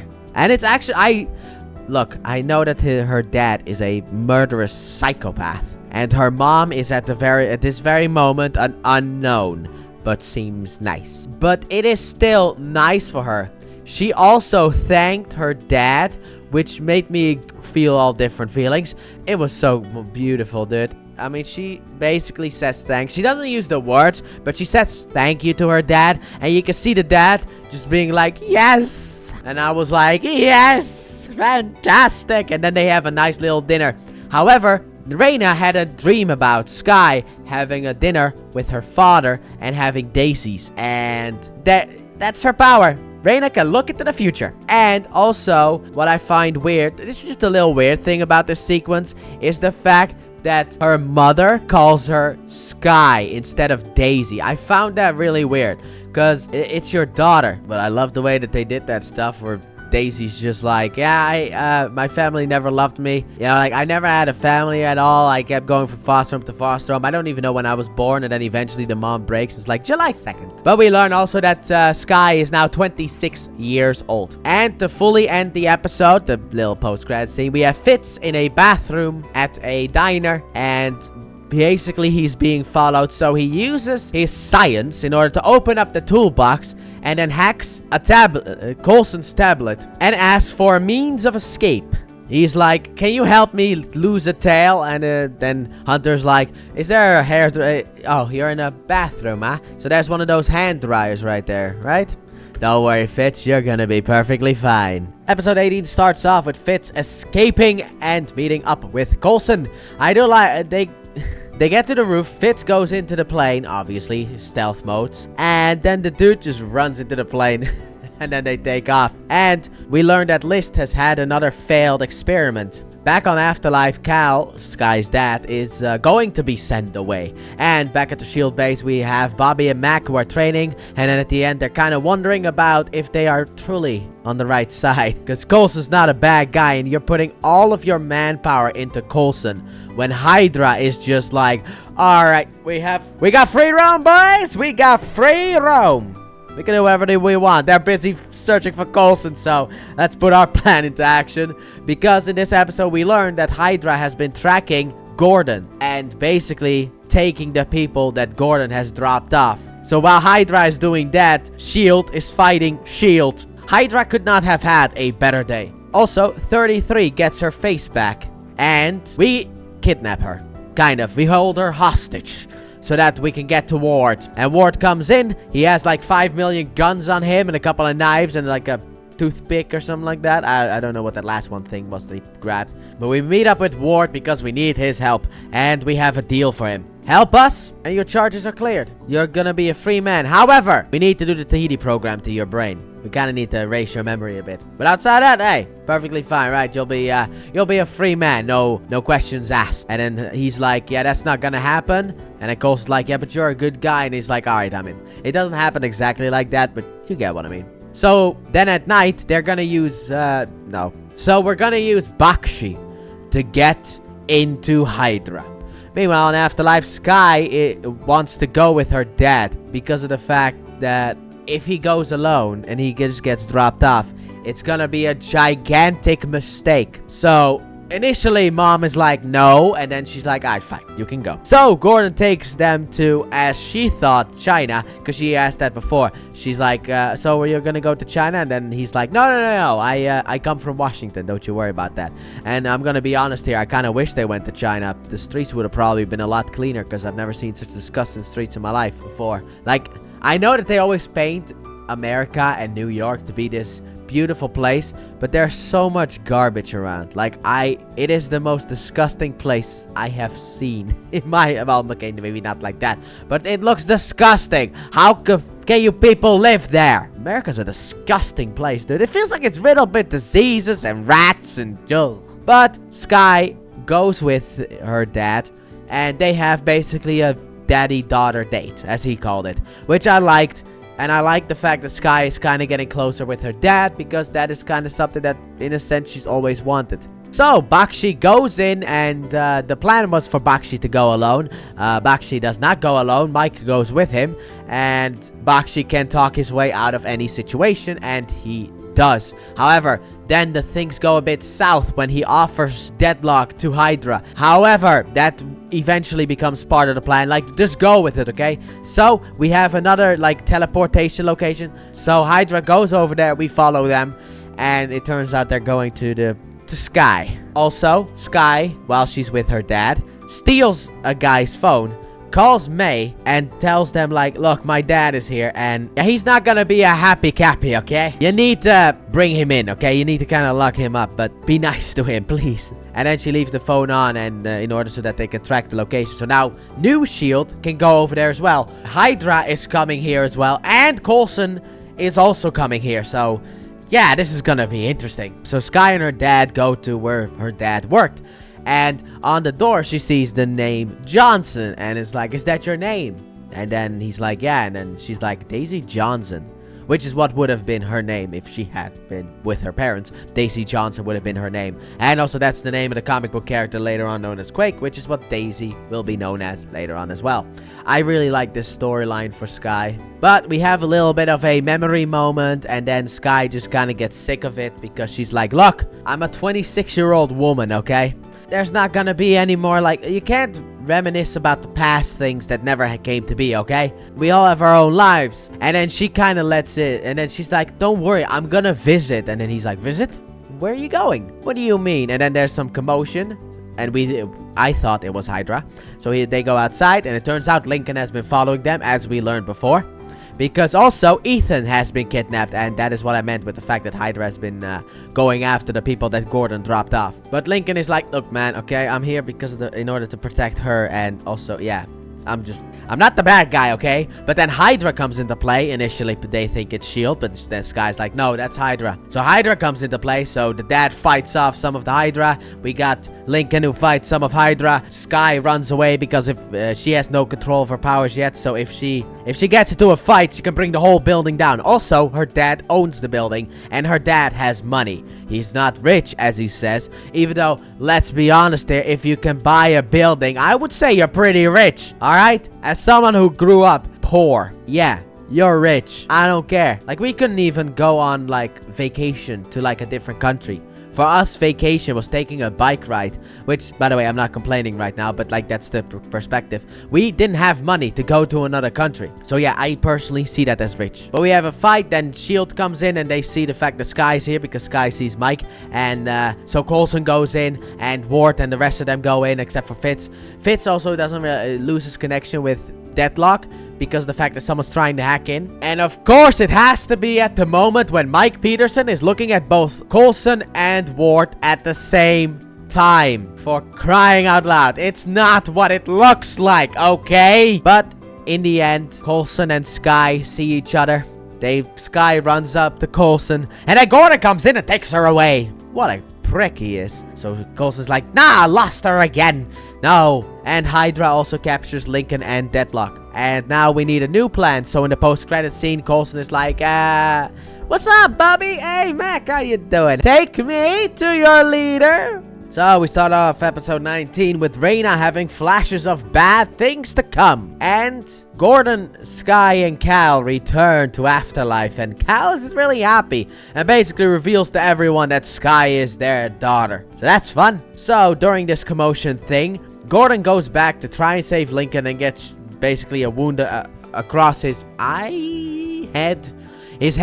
And afterwards, later on, Sky asks her mom about Lincoln, and she's like, yeah, we're not saving him because that would put us all in danger. He's on his own. Meanwhile, back with S.H.I.E.L.D, Coulson is now in custody, and he knows Robert's secret. And he decides to team up with Robert, hopefully, so that they can do what needs to be done, because they need to infiltrate a Hydra base. And they also need trust. And at the Hydra place, Lincoln and Mike become kind of friends, I guess. I don't know. They introduce themselves to each other. So I guess that's as close to a friendship as we can get right now. So Gonzalez, or Robert, but Gonzalez puts everything up to a vote, as he always does. So he brings in the council. And he's like, alright, so say aye if you agree with Coulson's plan. Because Coulson's plan is we need to send only Coulson's team in to do the whole mission. And that's it. And the two on screen are like, yeah, no. Bobby is like, I'm in. And Robert is like, I'm also in. Which means it's 2v2, which means May gets the final vote. But before May gets the final vote, she wants to talk to Coulson. So she has a little word with Coulson, and, you know, Coulson isn't really allowed to disclose any secrets. However, he does apologize for meeting with her ex behind her back. And the reason that he did that is because he needed some counseling for his alien writing.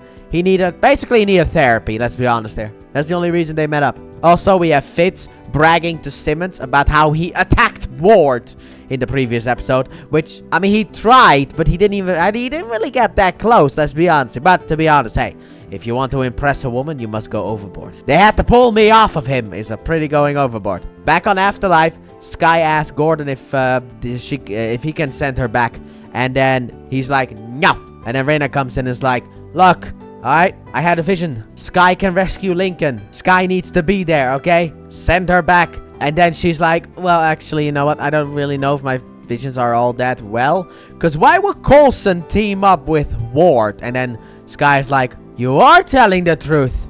So Sky gets sent back. So Coulson's team goes on to the jet. Bobby isn't allowed to go. Gonzalez is like, look, if Coulson wants to send his own team to a death wish, that's his problem. I don't care. I'm not sending my people. Bobby, you're staying here. Which I think is that... Initially, I was like, oh, no. But then I was like, oh, yeah. Because we have... What is our team? We got Coulson. We got Fitzsimmons. We have Melinda May. We got Ward. And poof! We got Sky. If you remember correctly, we got the OG team back. Oh my god. Original gang. Here we go. So we have one last mission for the original gang. Because after this, there's no more original gang. As in, Ward's never rejoining this ever again. So as they are trying to lay out the plan, Ward kind of addresses the elephant in the room. And, you know, he's the bad guy. And then he tries to go for the trauma approach. Which doesn't work. Because look, we all have trauma. It doesn't turn us into homicidal maniacs. And also, if you look at it, his other brother wasn't necessarily a homicidal maniac either. But afterwards, he basically explains the fact, look, I don't really care about all those S.H.I.E.L.D. agents that I killed. I don't really even care about throwing you two in the water. What I regret most is the fact that I broke this family. We were a family, and then I broke it. That's it. That's all I regret. And I like that he's actually honest. Also, back on Afterlife, Cal tells Sky's dad tells the mom that Reina is dangerous. But we're gonna go in, and we're gonna do everything. But back at base, Hunter forgives Mac. Now then, at the Hydra base, we have List, who talks about the fact that the experimentation with these alien people, in that sense, hasn't worked out. The inhuman experimentation hasn't worked out. And if only he had the twins, then maybe he could have done something. But Strucker has the twins on Sokovia, so that's a shame. So it's another reference. You gotta love the references. And I love how the references don't necessarily impact anything. I mean, there are things that happen, but this actually makes sense that he goes and references the twins. However, the S.H.I.E.L.D. plane, the bus, is spotted. And Bakshi, who has been sending intel secretly to Ward through unused Hydra message boards, is like, but how did you find them? They were cloaked. And it's like, yeah, well, we could still find them.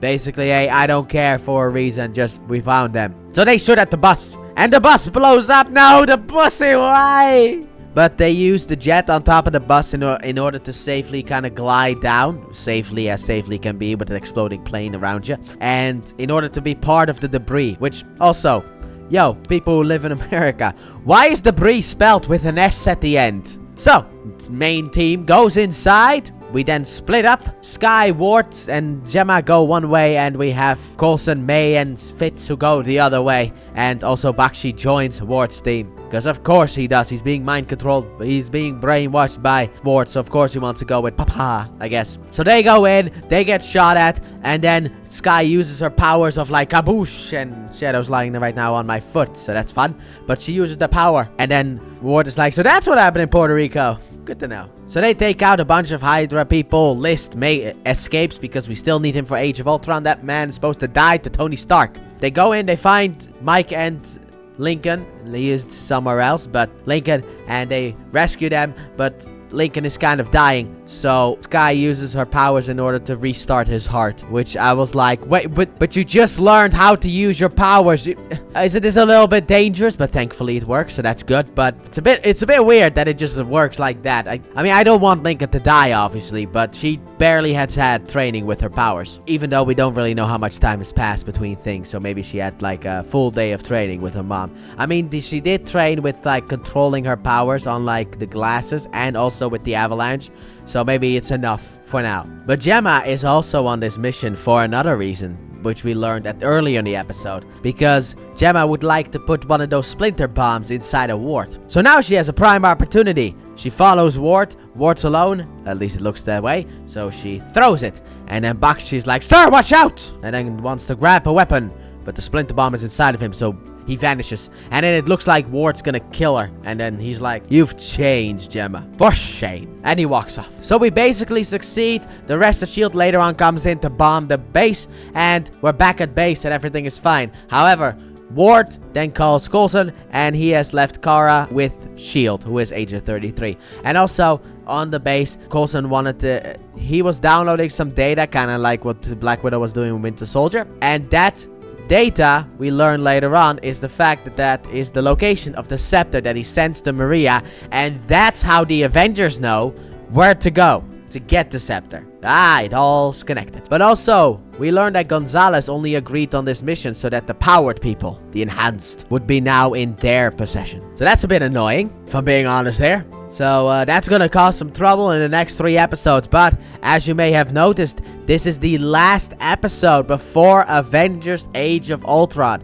So basically everything after this probably is taking place after Age of Ultron has happened. Probably a couple of days, that's when Age of Ultron happens, and then we go back to S.H.I.E.L.D. At least that's how I always watched it. But now I've already watched Agents of S.H.I.E.L.D. So let's just continue on to the next episode. So, we start this episode off with a flashback to 1 year ago. And we learn officially that the Theta Protocol is the helicarrier. So that's cool. The helicarrier we saw in Avengers Age of Ultron. So that's nice. And Coulson now officially reveals that that was the plan for the stuff with Fury behind the scenes. But Coulson is like, look, I'm gonna stay as director. However, you are gonna be kind of like my world council. And they all agree to that. So now we have one S.H.I.E.L.D. And we learn that Hydra is officially gone from Kara's mind.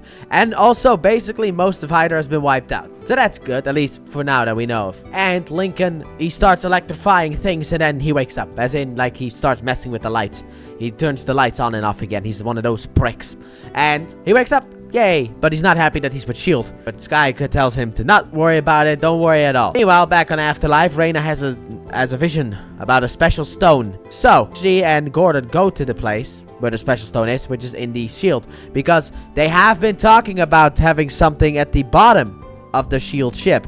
Well, we learn right now kind of what it is. It's a big rock. They got a big rock at the bottom of the thing that sometimes turns into water because they find it. And then Gordon teleports away again. However, S.H.I.E.L.D. now has used the stuff that Hydra used to track him, and they now have the official location of Afterlife. So the plan is to go there and make a peace offering. At least that's Coulson's idea. Coulson's idea is to make peace. Gonzalez kind of wants to attack, and then Coulson talks him out of it because it's a stupid idea. First of all, we are humans, and they're like, well, as Sky later on says, Inhumans. Right? We can't stop them. And the plan is that Sky will kind of be the bridge in between. Where it's like, Sky will convince Jiaying to meet with Coulson, and they will have a nice talk. Yeah, that's not gonna happen entirely. Not entirely gonna happen. Also, May says that Coulson has lost control, which is why she's more on the side of the council than on the side of Coulson. And that's because of the alien stuff, you know? She's like, I should have put you down. I don't know if she meant kill, but she basically is like, I should have put you down. Raina then warns Gordon and says that S.H.I.E.L.D. will burn down Afterlife and that Jiaying should not talk with S.H.I.E.L.D. And that maybe she should be the one to talk with S.H.I.E.L.D. So, Gordon later on goes over to Jiaying and we learn it's a bit of a backfiring one, which is nice because Gordon kind of warned Jiaying about that, or just told her about that. And then we now confront Raina because Raina wants power. That is at least what Cal has been warning Jiaying about. That, look, Raina used to get leftover food and like pieces of cloth. She was able to talk her way into that. However, that wasn't enough. If she got leftover food, why can't she just have warm meals, fresh meals? If she got some cloth, why can't she get silk? She just will work her way up to the top by just talking her way over there. So now we confront Raina, and we have this red-headed woman. I don't know who she is. I don't know who she is. I was like, who are you? Who are you supposed to be? But we basically lock up Raina because, yeah, Raina is trying to take power. Because the vision that she had may or may not be real. And Cal comes up with a peace offering. Because Jiaying is like, how can I make them trust us? And then he's like, turn me in. That's all we need. You just need to turn me in. And then everything will be fine. Also, in the other place, Bobby gets in a plane with Melinda May to get to Afterlife. However, turns out that is Kara, Agent 33. And she basically, she has a fight with Bobby, and then Bobby gets out and gets shot with an icer by Ward. So now Ward has Bobby. Don't know how that's gonna come into play, but it probably will. Meanwhile, with the main S.H.I.E.L.D. team, they're on their way to Afterlife, and Gonzalez gets a gift that he will give to Jiaying as a peace offering himself as well. So S.H.I.E.L.D. lands, Gonzalez enters, and Sky's like, where's Coulson? And he's like, well, we felt it best I would come instead of Coulson. And that's because Coulson is too close to this. He should not talk. I may or may not have already said that, but I may have forgotten that. So now you know. they decided that Coulson should not be the one to talk. It should be Gonzalez, because Coulson's too close to this. So S.H.I.E.L.D tells Daisy to take her dad outside so that she can have a one-on-one with Gonzalez. So they start talking. Gonzalez makes the first mistake of comparing battle scars, and even though he has lost the use of one of his legs, she was literally cut to pieces by Hydra. So yeah, it's not really a good point to start with that. I mean, the argument about that comes later, but still, not a good point. And then he gives her a gift, and he basically explains, look, we'll put you all on the index, and if anyone hurts anyone else, aka becomes a bad person, we're gonna take care of them. Simple as that. But just like how we do with any other criminal, kind of, in that sense. And then S.H.I.E.L.D is like, oh, but for your index, you might want to, and I was like, wait a minute. Oh, no. Oh, no. So she goes over to grab something that might be useful for the index as well. So she grabs a stick. A Terrigen crystal, and she explains that they had 5 diviners, and they used the diviners in order to make more Terrigen crystals for the Inhumans. However, the one issue that they had is the fact that they were never able to remove the obelisk or the diviner from the mist when they made more. However, that doesn't matter to Inhumans because they're immune. However, to humans, it will work. Also, on a side note here, that means that if Trip did not kick the thing, he would have survived. Trip, you idiot! No! If he didn't kick the thing, he would have lived. Because the reason he died was because he got impaled by the obelisk. Or the diviner, but the obelisk. And I like saying obelisk more because obelisk the tormentor. But then she breaks the crystal, turns him into stone. He then grabs his gun, and he's like, you fool! And then she then grabs his gun and shoots herself. Walks outside with a bloody hand and is like, S.H.I.E.L.D shot me! Now let there be war!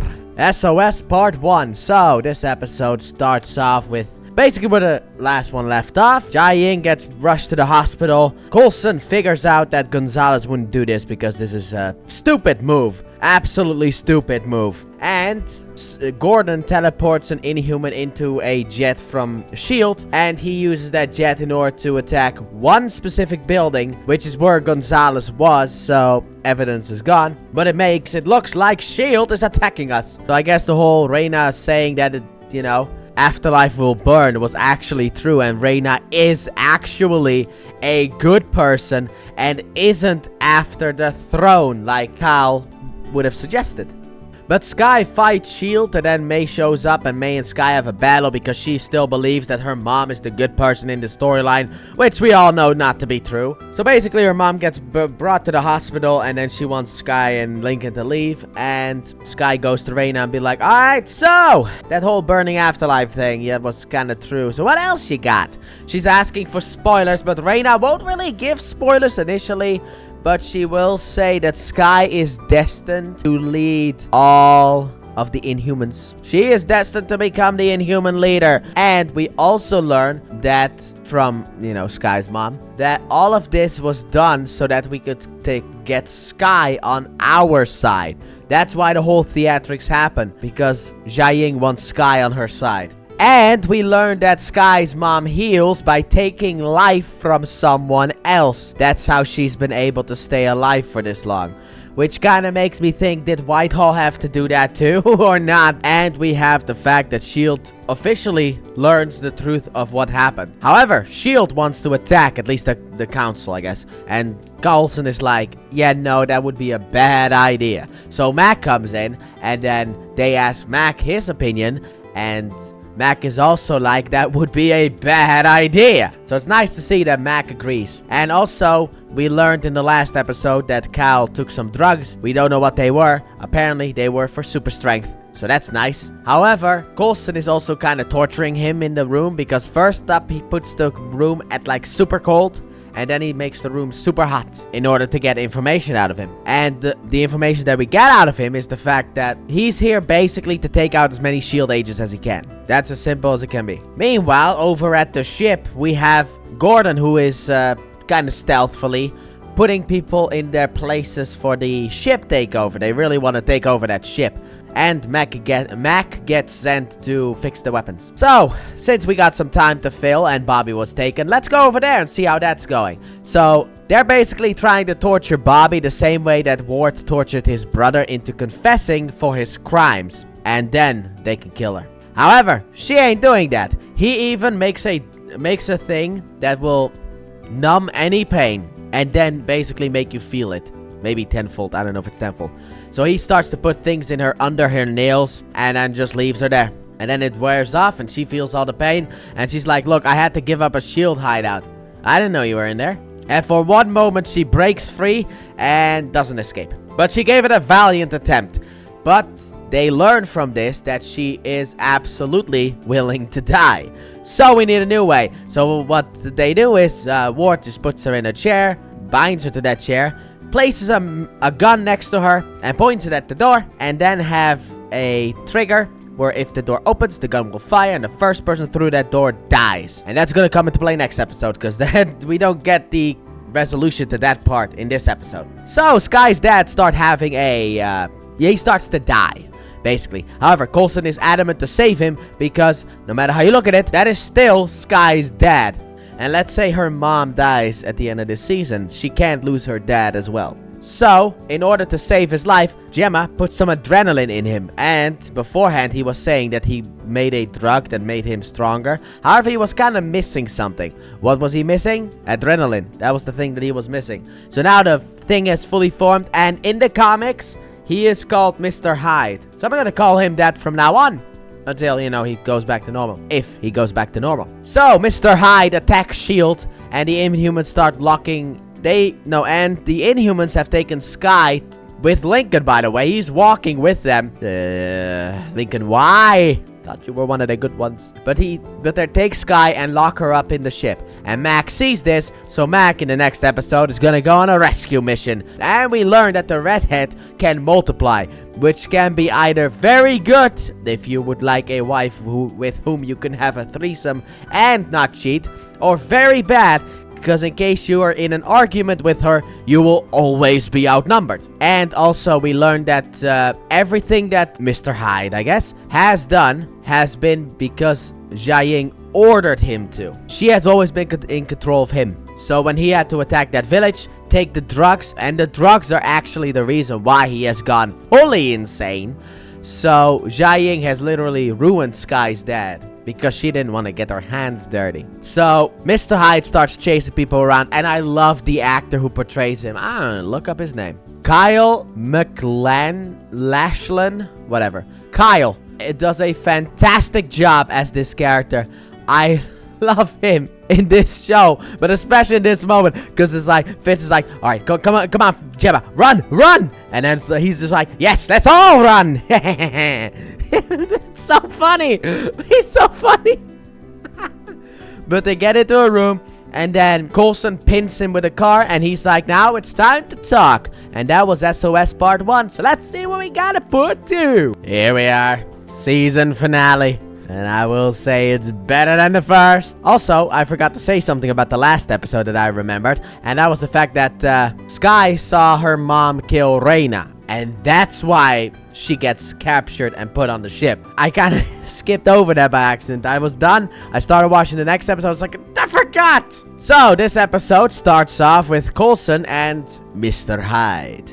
And Coulson is using Sky to get the truth out of him, well, mainly his love for his daughter, to get the truth out of him. And he basically is like, yeah, okay, yeah, my wife, she's kinda nuts, but she didn't used to be like that. After what Whitehall did to her, ripped her apart, I put her back together, and after she was put back together, humanity could burn for all she cared. So that was fun, and I became a monster because of it, because I loved her and because of our daughter. And then afterwards he pushes the thing aside because obviously Sky wouldn't go along with a plan that Jiaying has, and he knows this now, so he pushes the car away out of anger, and then he picks up Coulson. He's like, let me help you. He's like, okay, put me down. Meanwhile, on the ship, Max saves Sky, and I was thinking about this. I don't know if I said it before, because, you know, it's been about an hour since the last one. But how can Sky not free herself? She's got quaking powers. It's because she's got the inhibitors on from that Gemma made. That's why she can't really use her powers. So it's old school Sky back in action. And in this episode, a beacon has been sent out, and Jiaying wants it to expand to bring all of S.H.I.E.L.D. here. so we can kill them all at the same time and basically put fear into everyone. Basically make everyone fear Inhumans. At least that's what I got out of it. Also, let's just get this little storyline out of the way. So, Hunter and May arrive at Bobby's location. They go inside to rescue her. And because of how many soldiers there are with them, Ward goes out and goes to kill them all. He takes one guy out. 33 takes someone else out, but gets spotted by May. Or Kara, I guess. But then May phones in, and it's like, all soldiers convert to this location, the south wall, okay? Converge over there. And then the soldier with her is like, but Hunter's the only one left. It's like, I know. But she doesn't know that. So Kara goes to that place, disguised as May, obviously, because she was like, do not take orders from anyone except me. So she goes over there, disguised as May, and then Ward kills her. By accident, obviously. Because he thought that was May. So then Hunter gets to the room where Bobby is, and he opens the door, and Bobby puts herself in front of the gun, and it's not an automatic gun, it's just a one-shot gun. So the door opens up, and one shot comes out. So Bobby gets shot in the shoulder, and almost dies, but gets brought to base, and then there she is healed by science. Also, back on the base, because of the fact that Jia-Ying wants the beacon to expand, she kills a couple of people in order to make a point that she's serious. And this kind of starts to make Lincoln go, maybe I'm on the wrong side here. He's still not on our side, but he's like, maybe I'm on the wrong side. So Mac and Sky are going to the location that they need to go. And Sky goes to the place in order to potentially shut down the beacon, and Mac goes to get a big saw in case she can't shut it off. So she gets in, she tries to shut things down, but then gets attacked by Lincoln, and then she's like, look man, Mom's the bad guy, alright? She's bad, okay? Why do you think Reina's not with us, our fortune cookie? Why is she not here, huh? It's because me mom killed her. And then Lincoln starts to kind of question it, so Sky is like, alright, please tell me the location. So Lincoln tells her the location, and then gets hit by Mac. He almost joined us, and then Mac hits him. Come on, dude. We almost had him. My favorite of these people. And Fitz is getting ready for the mission to go to the place in order to stop them. And Simmons then comes up behind him, and it's like, and she basically kind of tries to confess about the fact that she likes Fitz too, or at least that she likes Fitz. I don't know if Fitz has moved on or is still in love with her, but I mean, obviously Fitz hasn't moved on.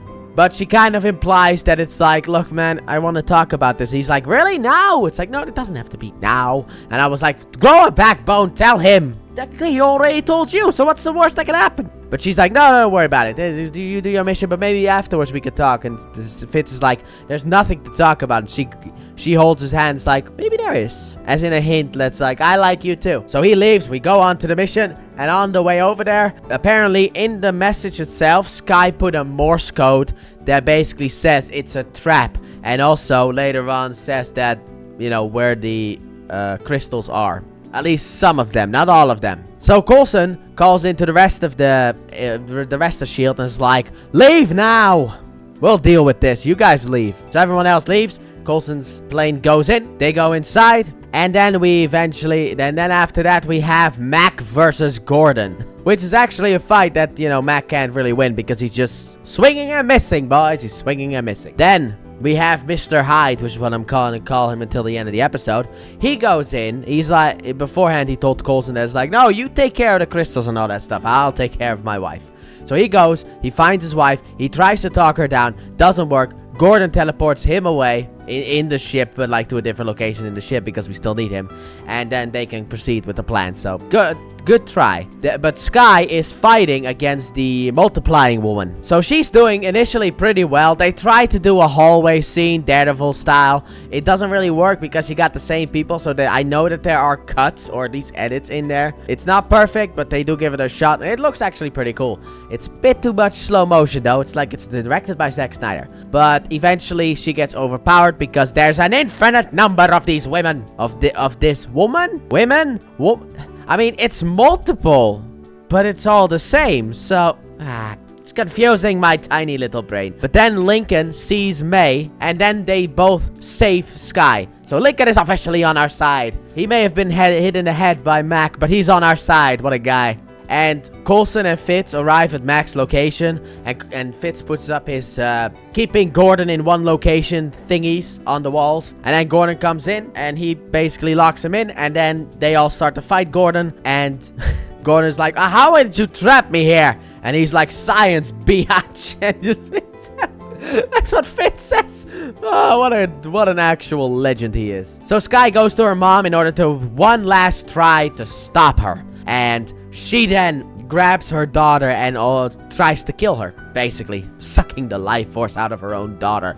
What a monster you've become. However, she then gets free and pushes the jet full of the Terrigen crystals into the ocean. And then mom grabs her again. And Gordon is teleporting around the room because he can only stay in this room. And eventually he teleports himself straight into Fitz's pipe.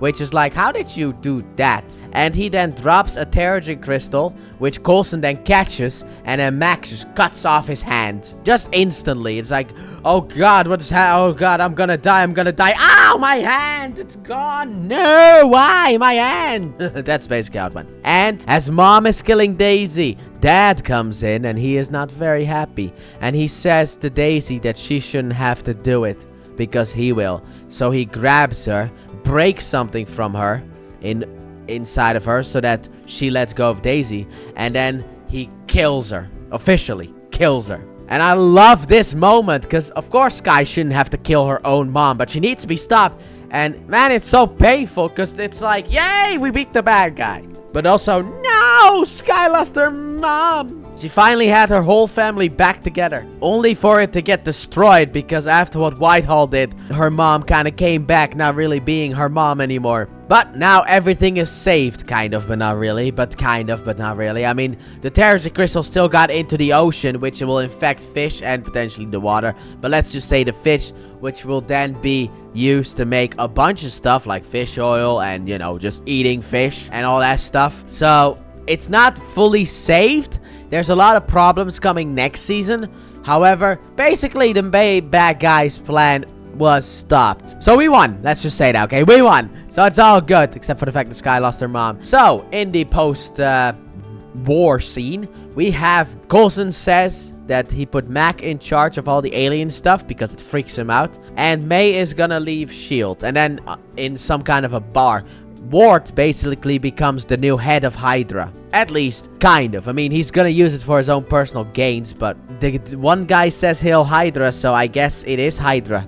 And Skye's dad is going to be locked up, but I did cry. I cried like a little girl when Skye, tears of joy, by the way, when Skye hugged her dad. It was such a beautiful moment. It was so beautiful. It actually was. I love that moment so much.